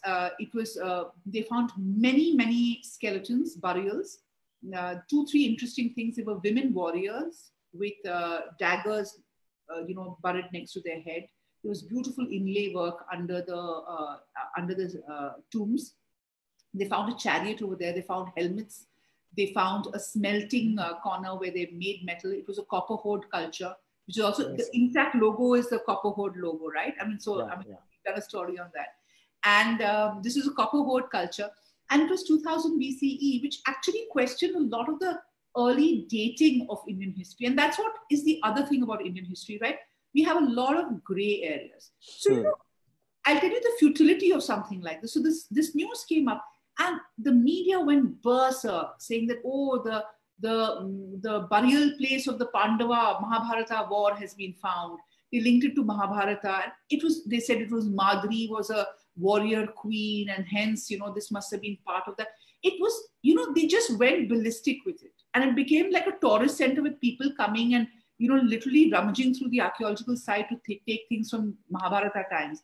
Now, the damage that does to the actual work of archaeology, to the actual work of trying to analyze what these communities was and filling the gaps is terrible, you know. And I think that's where I feel frustrated again, because, you know, because we don't want to go deep, we just use mythology as a cover for everything, you know. So when the Kiladi excavation happened, you said how Harappans came to Kiladi and settled. I mean, there's a huge gap of a couple of 100 years between that. You know, you can't, how do you know which way people migrated over a period of 800 years? I mean, the gaps are really stuck. So one of the things that we are doing now is really looking at history systematically and trying to connect the latest archaeological excavation reports, the latest research, to see how much they have improved our own understanding of history. And I must tell you that there's such gaps. I mean, it's shocking, the gaps on Indian history. For example, we started this series called, it started as 2000 years of Indian history. Then we started from clans to kingdoms, which is, and I wrote the first story on that. 1700 BCE to about 800 BCE or 600 BCE is a dark period. Nobody knows what happened in that period. Okay. Now, you know, what was happening? That was the end of Harappa and the beginning of the so-called second urbanization with Kashi and all the, you know, Gangetic Doab developing. But what happened in the middle? The thing is that our cities are ancient, but they've been lived in for so many millennia that nobody's excavated deep enough to find out what was there. So what I'm trying to say is that our gaps in our understanding of history are huge, you know, huge. We need to spend a lot of time. And then there's so many history students who don't get a job. There's so many archaeologists who are waiting for grants from overseas to do the excavation. Isn't it sad in a country with our history that we can't, you know, actually allow these people to study our own history, you know? So I find it very frustrating, and I hope Live History India helps that exercise of trying to connect the dots. You know, my puppy seems to disagree with some part of what you just said. You know, mine was also disagreeing a few minutes back. I'll talk to her later. You know, the thing is, to sort of Bilay's question, it's okay to, I mean, it's wonderful to have legends and laws, and we all love them. And one of the things about being one of the civilizational sort of advantages of being an Indian is that we can coexist in multiple imaginations. So we can deal with fact-based, very empirical, but also we can go on flights of fancy and we can reconcile the two. But I think the problem is when, you know, people go to, I mean, fight and quarrel over their fondly held legends. I think so that's the caution that we probably need to keep in mind. So Bilay, do you want to continue? I think, you know, one of the things that that has come out in the discussion was about, you know, how history is actually taught in this country, and you know, how much it can change with the help of technology and innovation in this new era. So how do you see, you know, what is the possibility of this subject as a subject that is there an evolving future? Do you see an evolving future for history and subjects like archaeology and all the you know, related subjects? What is your perception? I just want to dovetail my bit to that. Do you know of Live History India being used for history teaching? Lots of people are doing that. Students in colleges are using it for research. Professors are using it to explain concepts. Schools are using it as a tool, and it's very heartening to see the reactions we're getting from teachers, professors, students across the country. It really is, you know, wonderful encouragement to our team. Now, I really think we need a revolution in the way we see history in the education space, because I'll tell you another very important and stark fact. The fact is that in India, education has become about jobs, right? About training yourself to get a job, which means that on an average, and anecdotally, this is true, from class 8 onwards, most kids are preparing for some kind of competitive exam. So either they're moving into a science or a commerce stream, where parents are putting more emphasis on that. So they have tuition cycles, etc. Which means that, actually, I went to Coimbatore on a shoot, and there was a family over there in Pollachi where they run a school.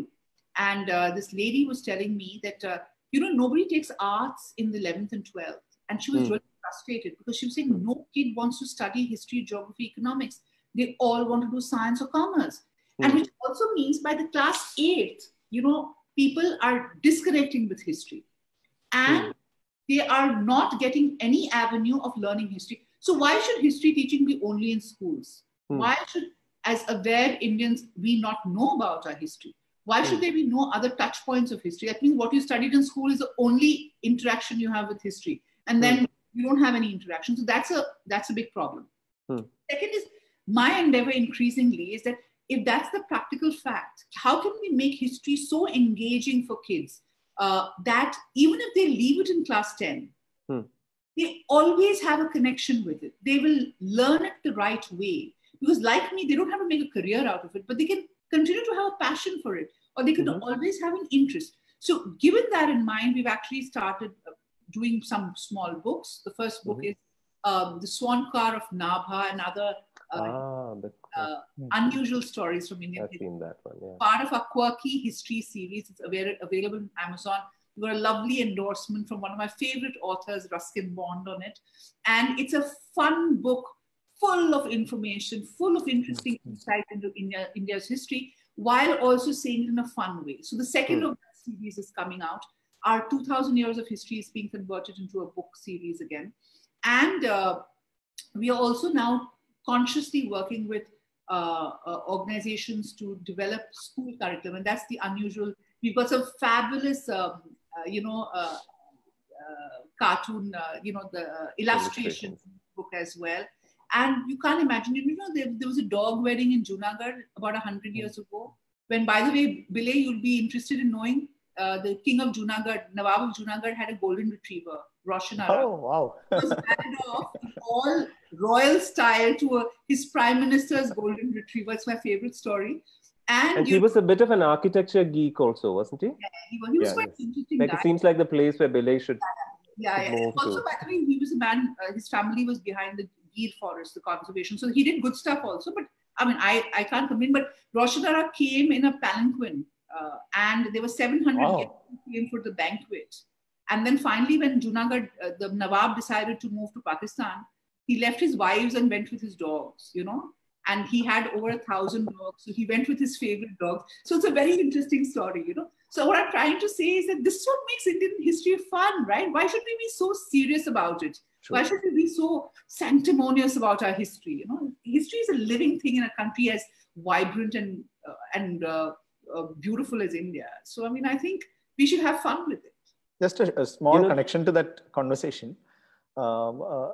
If we take this to the next level of higher education, where some of the subjects like archaeology, architecture, art, these subjects have always carried history along. Whereas some of the other subjects, for example, when we studied ecology in urban design, the teacher we had was Rahul Ram. He's actually a renowned ecologist, but also lead guitarist of Indian Ocean. Rahul Ram, you must have heard some of his performances. So he actually took out this book by Madhav Gadgil called Ecology and Equity, which actually is not a textbook. But then it actually was a textbook when he took the entire class based on that particular book.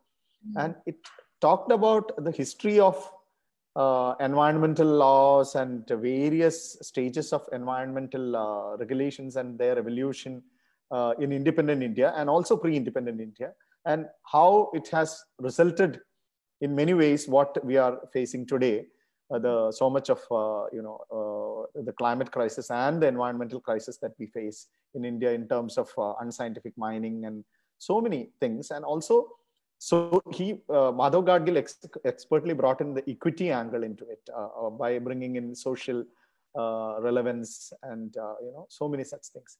So I was wondering, is there a space out there for many subjects like this, where the Indian version of some of these subjects' history is never really written? You couldn't buy a textbook that sort of takes you through the economic history of independent India, for example.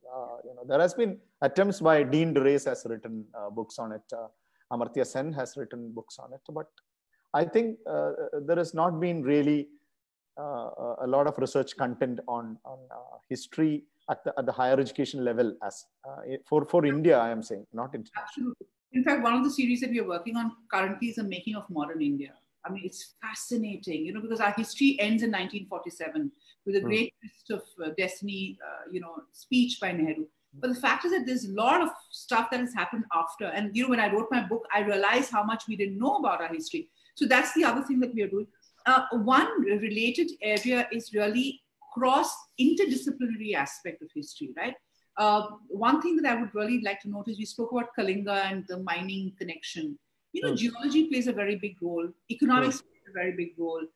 Science and history is a huge thing. There's so many interconnections that we really think that legal history, that's another thing. Zia Modi has done a fabulous book on the court rulings that changed the face of legal history in India. The most important. I mean, there's so many such aspects that as an intelligent Indian, as an intelligent citizen of this country, you should be knowing, the Ram Manohar Lohia movement, the JP movement, how communism came into Kerala, the different waves of it, what happened, how do you compare communism in Kerala with Tripura or Bengal? There are many, many, and as a political journalist, I remember C.P. Bhamri was this fabulous man that I met. He was an icon in the political science department in JNU. And he's an encyclopedia on Indian political history. Now, he's passed on, but, it's so sad that we've not chronicled his views, and his book is only for academic purposes, right? So the only time Indian journalism understands or looks at rural India is during elections, right? When you have all the star situations and, how many votes will go this way and Bhumihars and this and that. But nobody actually goes out over there and does anything about it. We've turned everything into small formulas. So I do think that there's a huge gap, and it's not just about the education system. It's in the public discourse. We need much more contextual analysis, And, this year I'm on the board of the jury of the best business book of the year for the Tata Literature Live Festival that is happening here. I'm going through 19 books. It's amazing, with Arvind Panagriya, N. Chandrasekhar, Tata's chairman, all of these people.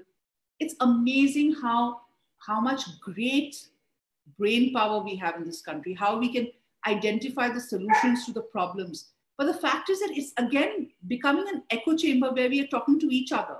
Now, this is the kind of stuff that needs to be disseminated to a larger mass of India, where you do comparisons between, I don't know whether you saw Ruchir Sharma's article today on how Vietnam has come out of the COVID situation in such a planned way, while we are, in the docks, so to say. So this kind of, the next level of intelligent conversation, especially in multiple languages, is essential, I feel. And I think we're moving away from history, but I really believe that you can't dumb down content to such an extent that it becomes only about sensationalism and eyeballs. It has to be content that makes sense, that makes a difference.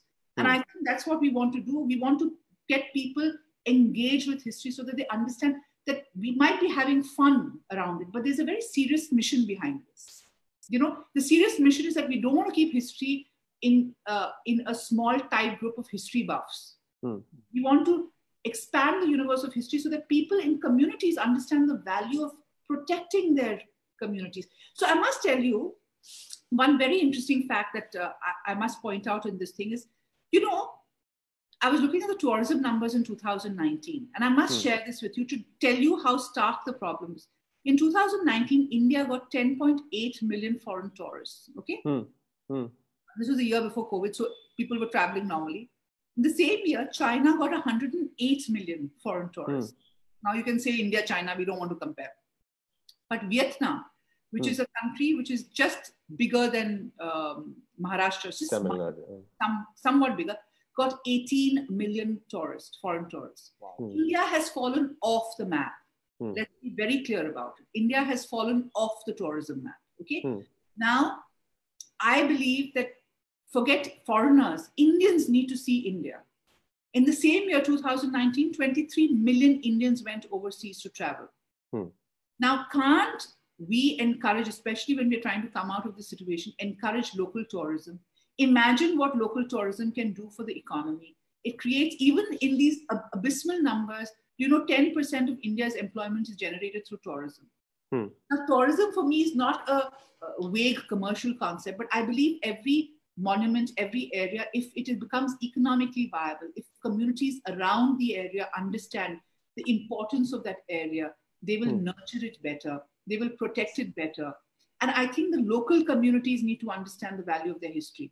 And I'm very sad to say that if you've gone to any monument in India, you will find an English and a Hindi this thing, but you'll never find a local language history literature or any kind of literature. And I'm appalled that when you go to a monument, you will find literature of, I remember going to Tipu Sultan's Summer Palace in Bangalore, which nobody knew about, by the way. I was in the Bangalore Literature Festival. Nobody had heard about it. So I was trying to figure it out. And they were very amused that I was trying to look for it. It's a fabulous building. And guess what you see over there? Pamphlets on Khajuraho, Sarnath, Sanchi, the regular bunch of publications. Nothing on the Summer Palace. On the place itself, yeah. You go to Kanheri Caves in Bombay. It's a fabulous, the oldest cave is 2nd century BCE. No literature on Kanheri Caves. So I'm saying, we need to really make a difference. And I think it's terrible that we've allowed this to just, wither away in many cases. So we really need to, get our act in order. Step our game up, yeah. I don't want you to be the sort of advocate of depression. I want you to be the sort of advocate of hope, because we have the other thing we're heavily stocked. So we want to hear of what through your journey, all the possibilities that. So I think we're kind of desperately past time, and the little notes that have been coming to me have increased in frequency. So people who are, we'll probably just talk about the aspect about what history awareness does to the protection of heritage sites and the enabling of livelihoods. We'll just talk about that bit, and after that, we'll take questions from all of you wonderful people who have been listening. So I have, so the one question that I wanted to ask, so we talked about an era when history was taught in a very dour way, and but then all of that changed a little bit. Then there's this new resurgence, in interest in history. There have been lots of books coming, blockbuster films. Every town has a. So there seems to be a lot of interest in history. Do you see that? What explains that? Why do you see so much interest in history now, including your project? There's so much stuff happening around history and heritage. Why now? So Arun, I think we are very well placed because we couldn't have started Live History India even 5 years back. So technology has been an enabler. I think our viewership and our readership has also evolved because suddenly, Indians have traveled a lot now. In post-liberalization, the millennials, a lot of people, because of higher disposable income, they now travel a lot. And when you travel outside India, what hits you the most is how well others have done it and how shoddy our own work is as far as our heritage is concerned. You see, you go to any place. Europe is, of course, far more developed and evolved. I mean, they've made history a very big vertical of the economies, so to say. But even in the neighborhood, if you go to Cambodia, if you go to Vietnam, if you go to Singapore, if you go anywhere, they've done such a good job. I had one of the researchers in our team went to Mexico City. And she was telling me how the heart of Mexico City is the heritage precinct. and how it has been cleared away. And they have museums, they have walks, they have such fun stuff happening. Bombay is trying to do that with the Kalagoda side. But I'm saying that, heritage has to be something that the local community starts working with. And I feel that in pockets where people are aware, this is happening. And I believe that the answer to a lot of our problems is when individual energy, entrepreneurship, etc., come into the picture. So we, in our own small way, have taken history to 25 million people since we started. We're touching 1.5 million page views every month. On a day, an average of 50 to 75,000 people are consuming some form of Live History India or the other. Now, this is fabulous because suddenly the effort by one small group has had a domino effect in reaching out and connecting history. Now, because of my background in business news and coming into Live History India, you can't imagine the number of CEOs and stock market experts, etc., who are watching Live History India. And for them, Rakesh Jhunjhunwala, India's most famous investor, loves Live History India, And for him, he's never been exposed to history in India, right? So he's suddenly engaging with Live History, like, wow, really? Are you serious? He can't get over what we are doing, So I'm saying we have done it in our own small way. William Dalrymple opened up one whole period of Indian history, which is the 18th century with his white Mughals and that era before when the European mercenaries came into India and how they engaged with Indian communities. He's done fabulous work. Manu Pillai, look at what he did with Travancore and the Ivory Throne. For a Malayali like me, I had no clue about these things, so many things. He brought it alive. In Bombay, you have Khaki Tours. A friend of ours runs it. He was with Mahindra, one of the Mahindra companies, and he's doing all his stuff over there. I want you to go back. Intach Heritage Walk. Swapna does fabulous walks in Rashtrapati Bhavan and Sultan Gadi and, all sorts of places, which is fabulous. This is the Khaki Tour, this thing, Bharat does this over here in Bombay. These are little pop-ups that are happening of history, right? Our office oversees Ranvar Chowk, which is a very interesting place in Bandra. So we are in the middle of Bandra. By the way, the St. Andrew's Church in Bandra is 8 years older than the Taj Mahal in Agra, right? Wow. And people pass through it every single day. And, few people remember that or recognize that. And when we did a story, you can't imagine the number of friends I had who said, are you serious? I passed through that place 5 times a day and I didn't know this, So I need to step in here because I can see Bile having a ghost of a smile there, because that older than Taj reminds him of a project he's been championing recently. Which is the Chinese fishing nets. Oh, yes. So where there was a balmy project to take, there are I think 6 that survive, of which the government wants to take out 3 to build a jetty there. They want to build it just there where these 6, so 3 of these. So, Billy, do you want to talk about? These are the fishing nets at the sea mouth of the Vembanad Lake, which actually forms the estuary of Cochin, and where the lake, sort of 7 rivers come through this lake and join the sea at that point. And there were 9 earlier, 9 nets, Chinese fishing nets. This is a place where people come and take those pictures of Kochi, with the twilight background in the sun during the sunset. And these frames of the Chinese fishing nets make amazing pictures, and there are thousands of them all over internet. And whenever you see a publication or a program about Kochi, this is the logo, like the Statue of Liberty for New York. For Kochi, it is this fishing net right at the sea mouth. And the recent water metro project jetty actually comes right in the middle of these series of Chinese fishing nets. But these guys have been running a campaign which got a lot of traction, and Belay was leading that to sort of get people to see sense about. And I recall that their line, one of the main arguments was exactly this, that these things have been there before Taj was built. No, it's terrible. And you must share details with me, Billy. We must have a story on this. This is where I feel that it's terrible. I think we have very scant regard for our history. It's terrible. And you can't imagine. No, but isn't this an encouraging thing that there are all these projects that you just mentioned, that there is a new awareness, there is a new sensibility emerging? And this is how it's going to change. I feel that the government has too many other issues to take care of. And rightly so in a country with our problems, our scale of problems. I think what history needs, heritage needs, is individual energy. It needs entrepreneurship. It needs people who are there. You know, for example, us in our startup, we want to be there for the next 100, 200 years, right? So which means that we need to develop a sustainable model. So our effort is not only to tell the stories that make India, but also make sure that we have enough resources to continue to tell those stories. So our full-time energy goes in trying to create this eco space, you know. And I think that is the kind of energy that is required, you know. That is the kind of energy that is required at local levels, where we can then come together and make it a movement.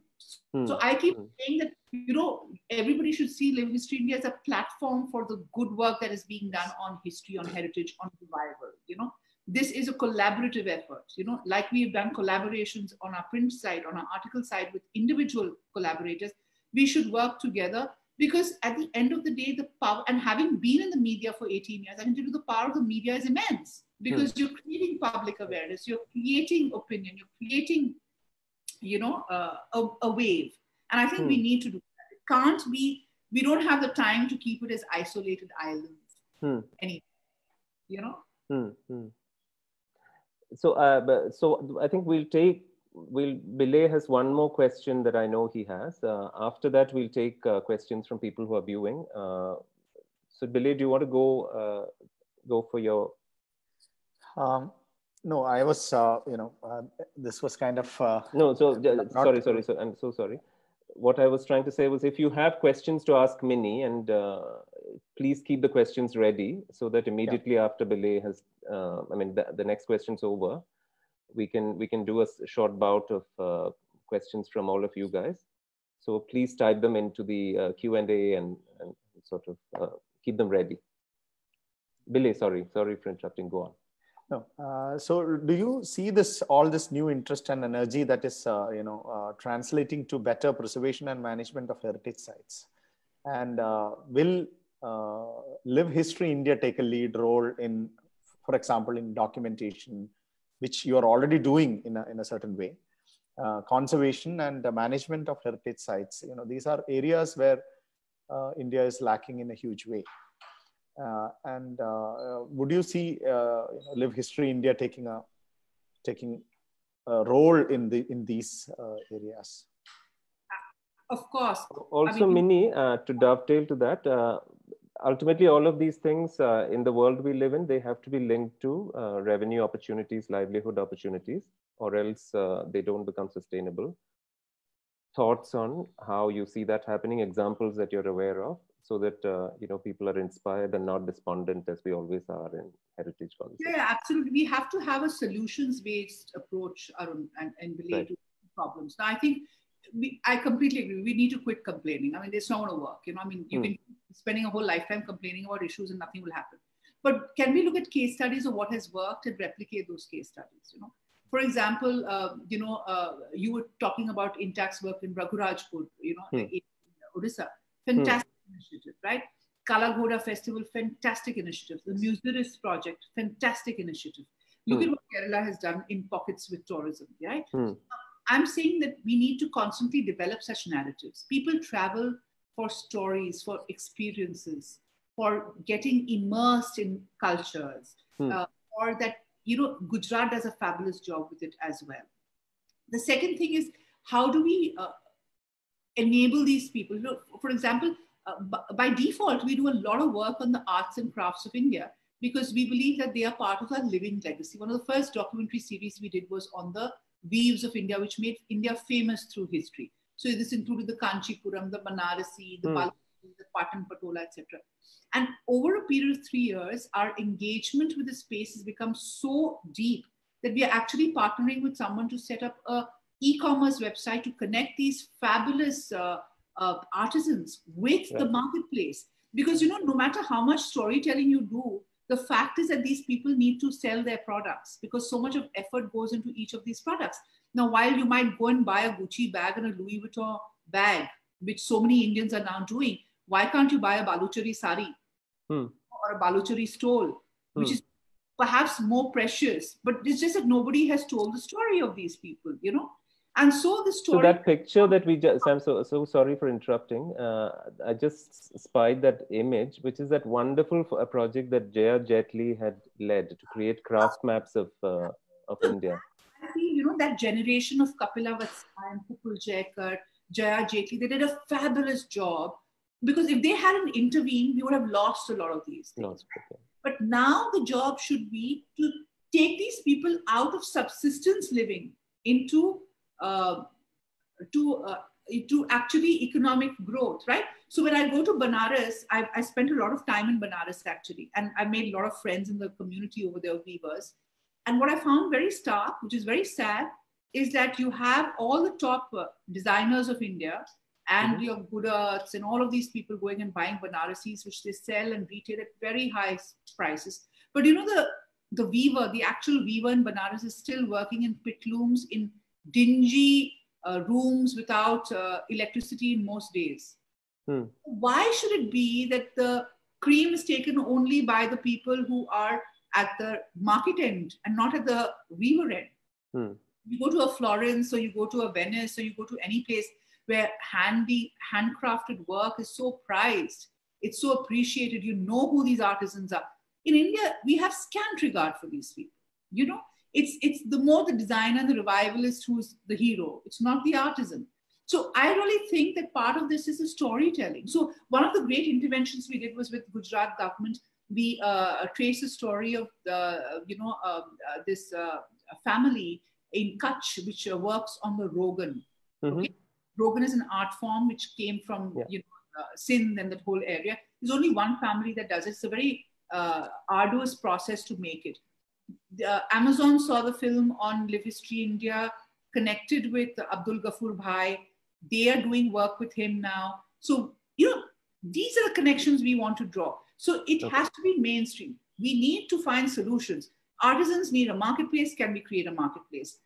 Monuments need local support to do it. How can we create local understanding, awareness, and garner support for local monuments? How can we get students interacting with their local histories? Because that's how you draw connections. So we need to find solutions and work towards that. I think the entrepreneur and the craftsman should come into a circle of a symbiotic, relationship. But I think it is not a natural thing to happen without somebody like the Live History India sort of bringing these two together, developing mutual respect and mutual admiration by stitching that story and narrating it in such a way that it sort of connects beyond that, and it becomes more humanitarian than the economics that is involved in it. So that's why we want to connect content with commerce, right? And one of the most heartening things after the Weaves of India series is the number of my friends who said, "Oh gosh, it was fabulous. I'm going to give my daughter a trousseau of all 13 handmade saris from across India." Now, these were people who were CEOs of banks, etc. And imagine if they can do that, right? Each of these saris. Yes. It's such a fabulous idea. It's a legacy. It's an heirloom that you're giving to the next generation. It's so much better than going and splurging on something silly. So I'm just saying, how can we create this awareness among people that this is really cool? That people across muslin. I mean, Paris is full of little boutiques that import muslin from Bengal. Because I have a friend who works with kids' clothes in Paris, and they get the finest cotton, and it's unbelievably expensive. We have such scant regard for that which is made over here. So I think these narratives have to be done. I think we need to find solutions, in whichever way we can help people. So what I'm hearing you say is, one, storytelling helps. It articulates the case. In technology is a sort of missing link. And in that, LHI comes in as a sort of evangelist, a champion of sorts. The third most important thing that you said is that you need to take charge at the local level. Citizens, civil society organizations, NGOs, and not wait for the government to come and solve it for you, but rather do it at the local level. So that's this waiting for government handouts, I don't agree with. I mean, honestly, malnutrition is a large problem. The government should be focusing on such issues. On those things, yeah. Wherever we can, we should collaborate. We should work with the government. I think we need a collaborative approach rather than a blame game or, whatever else. I mean, I think Intach is a great example of this collaborative approach where you have pockets and chapters across the country at such micro levels and such macro levels, Yes. So the interface of this is fabulous. So I think we really need to get vibrancy into it and become a platform. That's a great message. So if you're not part of the Intach family, if you're part of the Intach family, you know of so many wonderful people who are sort of swimming against the tide on these causes. If you're not, please come and be part of Intach, be part of your own organization, but let's do this. And what LHI sort of shows is that there is hope if you set out to do it and work with rigor and passion. So I think we'll just move on to some questions. We'll take just a few because we are scandalously late. So Lauren had an early question on the design of LHI. She thinks it's consistent, readable, and focused. And she also asks, are any of these articles available with source notes? Okay. Lauren, I think, if I'm not mistaken, is an LHI follow on Facebook. I have interacted with Lauren a couple of times. I'm wondering whether you can just... Lauren sounds much more than a follower. She sounds like a lover. She sounds like a... So Lauren is, I'm just wondering whether Lauren is there. But having said which, yeah, so we have a format. So like everything else, it's a structured piece. It's like a magazine. So we have sections which are Amazing India, snapshot histories, food history, story, etc. So there's a structure. So everything falls into either one of these places, So there is a method to it. We have certain filters that we use for our stories and our selection of stories. They should be, of course, undoubtedly unbiased, insightful, well-researched, fact-checked, etc. But we do make an attempt to focus a little more on the unknown, unseen, more engaging, fun, exciting part of history. So you'll rarely find a story on the Taj Mahal for being just the Taj Mahal. You'll find another aspect of the Taj Mahal, or the inlay work, or the calligraphy, or the guy who made the Taj Mahal, the architect behind the Taj Mahal, and his other works. So we don't look at history straight. We look at it from a 360-degree angle, so to say. That would be the best way to explain it. It's not simplistic. It won't be like 10 things to know about Indian kings, or the 10 most famous Indian kings in Indian history. Those are not the things that we do. So when we do Chandragupta Maurya, we will talk about how, we know Ashoka walked on the path of Buddhism, but did you know Chandragupta Maurya, the empire builder, the guy who made the Mauryan Empire, actually died in present-day Karnataka, and he starved to death because he became a Muni. And those are, amazing facts. For me, Chandragupta Maurya is far more exciting than Ashoka as a personality, because he actually went he probably met Alexander too. I don't know. So, that's a story you must catch. It's just fascinating. So I'm saying we look at history from multiple lenses and perhaps not the better known parts of it, but really, give it a different perspective. So that's something we definitely do. We really nailed it when we called this talk, Did You Know? Because talking to you is full of these did you know moments. Like every time there's something which we just didn't know about. Yeah. So Krupakar Potula, he asks if some enthusiast comes forward to do a story which has a strong regional flavor to it, what kind of support do you extend? I beg your pardon, what was the question again? An enthusiast comes forward to do a story, how do you support? Oh, we are very, very welcoming to people who come and write a story. So what happens is that we connect. What is the process? You could probably just say what is the process. You just write to us contact us at livehistoryindia.com with your name, with your story idea, with your phone number, and we will get back to you, connect with you, talk to you about your story, commission it, and work with you on the story to help you in whichever way you want. Do you want to just call out the website to which people need to write in? Yeah, it's contact us at livehistoryindia.com. There is a lot of questions on a third career which you had, about which we're not going to talk about today. It wasn't a career, Arun. It was, I know. it was But try telling that to the people asking the questions. It was an escapade. Yeah, yeah. A lot of them, a remarkably large number of those questions. The heritage. And then there are observations about how badly our heritage sites are maintained. What is the way to join your effort? Rajita Shukla asks. So please be a contributor, reach out to us. If there's a story idea that you have. Rajita, I wonder if your question is about joining the team as an employee. Is that, if that is the case, do you have a different answer, Minnie? What kind of people do you hire? Please write to us. We have a cross-section of people and we can look at engagement. See, we are working with a whole lot of people as collaborators because there's multiple things that you can do with us, right? Like, for example, Arun, I'm going to rope you in for a redesign of our website, for instance. I'd love your inputs. You know, the thing is that we work with a lot of people because it's important to get the best people on board for different aspects, right? So, I mean, yeah, if you have an interest in history, if you have a specialization in any aspect of history, like architecture history, I mean, you know, it can be multidisciplinary. We have a lot of amazing people.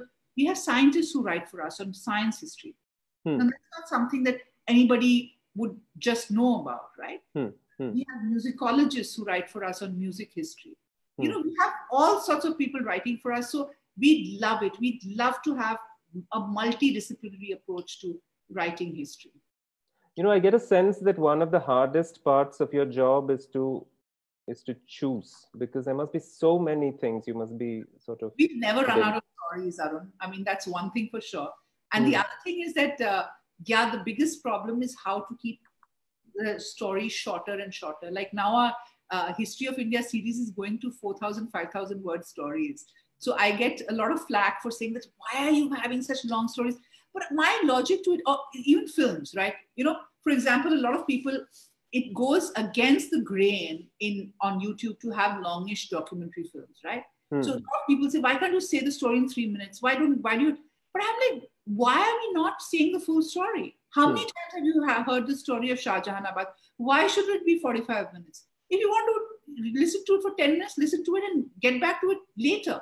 But why should I have any time constraint in the story that I tell you? I'd rather cover the whole piece, right? I'm in that context, not one for crunching it up. For example, the Usha Balakrishnan, fabulous jewelry historian, did this piece for us, a video for us on the jewels of the Nizam of Hyderabad, because she was the official curator of the Nizam's jewels, which is a part of the government's collection.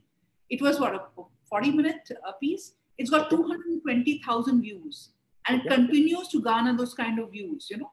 So I think good content should not be curtailed by time or number of words, etc. It should just be there to engage with. So I think that's the other thing that we have, which is really, we are very agnostic to, you know, how long it is, as long as it's a great story. I think a reassuring subtext to everything that you've said today is I assume the fact that a history business is sustainable and you're able to do it. It's tough, but it is sustainable for sure. Which must, I mean, I think many people listening would probably take, I mean, I do definitely take heart from the fact that you can be in this sector and also sort of pay your bills. Mr. Ayanathan S. Natarajan asks, can you publish recent archaeological excavation reports and discussions on that? Yes, we do try to do it because, you know, what has happened is that it's very sad, but ASI has not been able to publish most of their reports. And it's horrible, it's shocking that a place like Dholavira has been excavated maybe 20 years back, there's still no report on it. So we are trying our best to work with teams to get as much of archaeological reports up as possible. So if you see our piece on the Northeast history, it's done by the people who actually wrote the report. So we are increasingly doing that. So I have a very close focus on archaeology because I really think that, you know, for example, Vasant Shinde, who did the Rakhigadi excavation, who was a vice chancellor of the principal of the Deccan College of Archaeology. he said a very stark thing. Our textbooks are 50 years behind actual excavations. And our excavation reports are 20 years behind the actual excavations. So we are, in a sense, we don't even know what we have. Our job is really connecting the dots, and I think we really are consciously trying to do that. There's a lot to be done over there. So that's why we have somebody like a Kurush full-time with us, who's working with us, because he's in line with what is happening in Baroda, in Deccan College. Kerala has a fabulous archaeology institute as well. We're working very closely with the ICHR. So we are actively looking at archaeology. So yes, absolutely, we will do much more of that. Okay. So we know this architect Vinod of the Thrissur chapter, who was part of a wonderful project to restore the Vadakkunnathan temple, about whom we talked about earlier. So Vinod has an observation, but it could also be a question. So his observation is no problems trying to tell true history.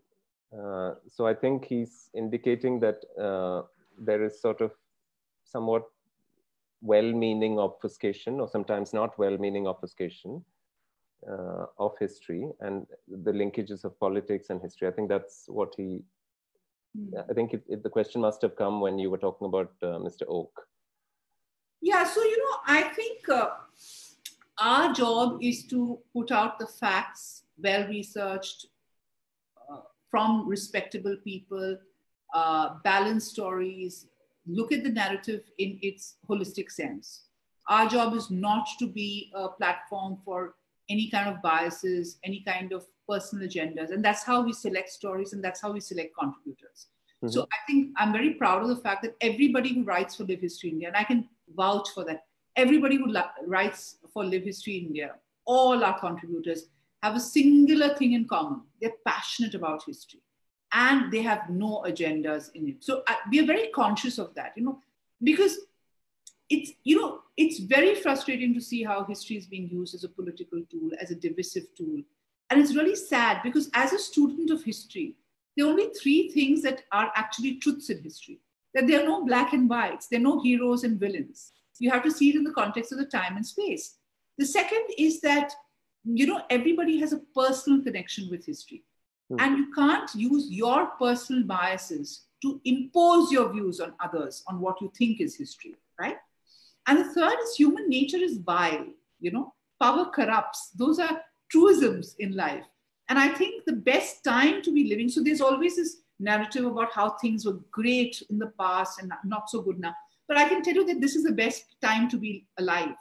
And I think history should be seen as a laboratory of human experiment where you can analyze, you can understand, you can get a deeper understanding, engagement, you can have fun with it, you can find your roots.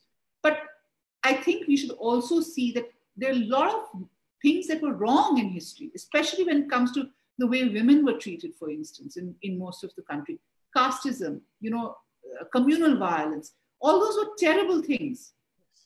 No war has been won where an innocent man has not been killed, And I think we need to uphold this whole aspect of, the goodness and grace that comes out. But the other truth about history is that the heroes of history are always people, not the people who built empires, especially in India, but people who gave it up for a larger good. So you know Chandragupta Maurya, you know Akbar, who is great, you know Ashoka, who is great, you know Ahilyabai Holkar, who's great. But they were always, so human beings always look at heroes who have more than brute power. They have the grace and the goodness. And I think that's the other history lesson that I take from the subcontinent's history. That also shows the values we as a society hold dear, So the tyag is as important as success, So Gandhi is great because of the moral principles that he did. So morality is a very important part of hero making. That's why we think of Ram as the ideal man, etc. So these are constructs and concepts, but I think it also shows the lens with which we look at heroes, And that tells a lot about us as a culture as well. So I think these are the truisms of history, that greatness is about the good you do. It's not necessarily about the size of the empire you have. I think inherently that's a territory where we could have a much longer conversation. I won't go there. I think what you do through Live History India is to give a first introduction to a lot of people who never enjoyed history. Yeah. So connected to that, Rajita Kurup makes an observation and a question. She says, "Awesome! I've got to get this book for my sons," and I'm assuming she talks about the Quirky history. Swan Car of Nabha, the Quirky History book, and she asks, "Are there any more books in the offing?" Yes, they are. So the Quirky History second part is going to be out next year. So because of COVID, the publishing company is also a little slowed down. So we are giving our manuscript by the end of this month. Next month, we're giving the first part of the History of India series, which is also fascinating. So I'm very excited about these two books, and much more is coming. We are trying to do new innovative things around publishing. And I think this will be the last question. It's from somebody whose name is not given. But the question is, do you get many obstacles while covering a story? Any particular incident that you want to talk about? Obstacles, it's really the size of India. You know, it's the length and breadth of this great country. And I think the biggest obstacle is time, you know, to be able to cover this. So what happens is that, for example, in Northeast, many of these places you need to go and spend weeks to actually even get a sense of it, right? Northeast is so badly connected, though they on paper have many airports, only one or two work at any given time, you know. So the distances, the physical distance is very large, you know. And that's why I feel that our approach to tourism, our approach to the way we look at history has to be far more micro and, you know, dissected into categories or into hub and spoke kind of ways than anywhere else. So I think the biggest obstacle for me is really that there isn't enough hours in the day or days in the week or days in the month to actually do justice to what we are doing. And that my biggest worry is that we shouldn't run out of steam or we shouldn't run out of resources, because we really want to map India's history. We want to create an archive. We want to tell the stories. And I think that is the only constraint. It's not the lack of stories or the lack of things. It's really about covering this expanse. I'm going to renege on my promise. I'm going to ask one last question after the last question. It's a long question, but please give a very short answer. It's from Malini, and her premise is, I think the central issue linked to the loss of history is the loss of languages. We have lost 250 in the last 50 years. So English cannot be the only language if we want to keep our history alive. How can we diversify and keep our languages alive? And that's such an important issue, and it's sort of unfair to ask you to reply short, but please try. So I do agree with that. I think as we are losing, we also, it's getting starker because we haven't archived, we haven't chronicled, we haven't told the stories. And what we have done is that we have kind of, it's a very uncomfortable situation because you have kids who don't understand English because it's not their first language, but neither understand their own language because it's not given any emphasis. So we are in this very funny middle ground, right? But I would like to say that if you see natural progression, I mean, and history gives you a vast sweep, you know, language is always about what is the most practical in terms of commerce, right? English is India's language because everybody speaks it, or everybody who wants a certain lifestyle speaks it, you know? So I do think that you can't fight back the wave of one language dominating the others, but in terms of practicality, but you have to constantly work hard to actually keep the spirit of those languages alive, to keep the memory of the languages alive, the archive of those languages alive. Because, you know, one could argue the Modi script, which is the original Maratha script, is gone, right? Has that made a practical concern? Yeah, it's bad that it is gone from a heritage point of view, but have we done enough to study it, to archive it, to mark its presence and its importance in history? Half the people don't even know about that, right? So I'm saying that you can't change the course of the dominance of a language over a period of time because that's bound to happen. But you, at the same time, need to keep the languages alive, you know? And this is a problem everywhere. It's not a problem in India alone. For example, I studied in Wales, you know? Welsh is dying, and there's a huge backlash to a lot of people wanting to try and save Welsh, and because English is so dominant over there.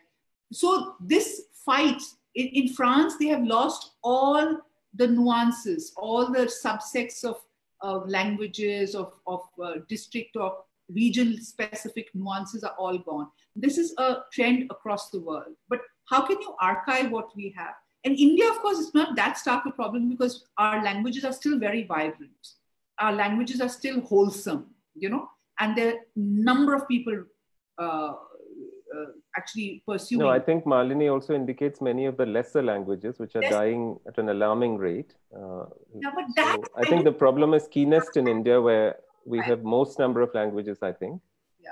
And the rate of... But I agree with you. Rajasthan had multiple languages, Marwar, Mewar, they all had nuances. All of that is gone. And with the language dies all the memory, all the culture that resides in it.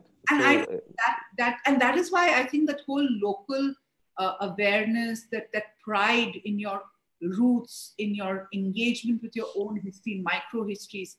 So I feel a lot of people ask me, what is the real universe for history? I think it's a huge untapped universe because everybody connects with some aspect of their history, right? In India, why are we so particular about our surnames? Because our surnames are our connections with our roots, right? Right. Everybody is connected to a surname. Why do we use a surname? Why don't we have names like Western communities as surnames? We have community names as surnames, caste names as surnames, because all our surnames connect us with our roots, right? So, I mean, I think we are very rooted to our cultural ethos, our history. And I think to find the connections would be easy, but we need to actively work towards it. I think a part of the answer to Malini's question may also be in technology, where many of these things in linguistic technologies, there have been great advances. So it may be in technology that we might be able to sort of preserve some of these language memories and almost sort of... We also, one last point, we also try and do it. So we had Professor Selva Kumar, who is from the Tanjavur Institute of, in the marine archaeologist. He's worked on Patnam, for instance. And he was on our show on recently, last month, in fact, on the Indian Ocean Trade Network, looking at the whole net. And he broke into Tamil and retold some Sangam literary couplets. It was so lovely to hear that old Tamil Sangam literature. So what we are trying to do is doing the interface between history and literature. I think it's fabulous. What was Kalidasa's India like? What was Tiruvallur's, Tamilikam like? It gives you a very interesting flavor. So we are trying to do it our best. But if you have any ideas, please share with us because we'd love to do more on this. Malini, that's a call out to you. If you have ideas, reach out. So generally, these conversations around heritage, they're all, like I said, there's an undercurrent of pessimism, gloom, and we all feel despondent. But your story, it's a rare story of hope and ideas and energy and possibilities. So it's wonderful that you could do this thing, and we spend a lot of time on this trail, and for us, it's very invigorating to hear of projects of your nature. And the possibility that projects of that nature, that more of them could happen. It could spawn similar projects in our own parts, and we would love to partner with you. So thank you very much for coming and spending so much time. We told you you'd be off in an hour and a half, and it's now, I think, an hour more than that. So apologies for that. And thank you so much for all these people who have been part of it, because essentially all the things that you've been saying, they're so gripping that I don't think they can go away even if they had a really nice dinner waiting for them. So thanks to everybody who's stuck on and sent in these questions. And Delay, I'm sure you'd like to add something to that. No, For my part, thank you so much to everybody who's been part of this session. I really enjoyed being on it. It was a really, fantastic session with Mini. There is so much, of information that has been shared. I think it has been a big learning couple of hours for me. And it's really wonderful to see that, history is taken with all its various layers through the linguistic, through the culinary, through the cosmetic, through the the layers of particularly interest to me, the layers of nature of geology and soil and hydrology, vegetation, all these various layers of understanding history makes it truly multidisciplinary in that nature. And I think Live History India is doing a commendable amount of work in understanding it from the perspectives of the craftsmen, from the perspectives of people who have actually lived, and also people who have actually carried it forward. And the whole story is understood from various different layers. And I think that gives a lot of pleasure for a person like me to even know and take pride in knowing Mini as a person, and also her team in Live History India doing such wonderful work in bringing this together in one platform, livehistoryindia.com, and various other social media platforms. Congratulations and thank you so much, Mini, for this. And congratulations also to your team, to Akshay, to all the people who make this happen. We're grateful for this project. Thank you so much, Arun and Bilay. It's been so wonderful to interact with you, not just today, but over the last couple of days. And you can't imagine how heartening it is to hear the support that we get from all of you, because I do think that it is our mission together, and Live History India should be seen in that light. It is something that each one of you should feel is yours and be part of it. And I would really welcome ideas, because I think that this could be a great initiative, a great partnership. And I've learned so much from all of you. And I think if I can, partner with you all at local levels in the work that you're doing, it would be really nice, especially because I'm very strongly connected to Kerala, apart from everything else. And I think it's a fabulous state.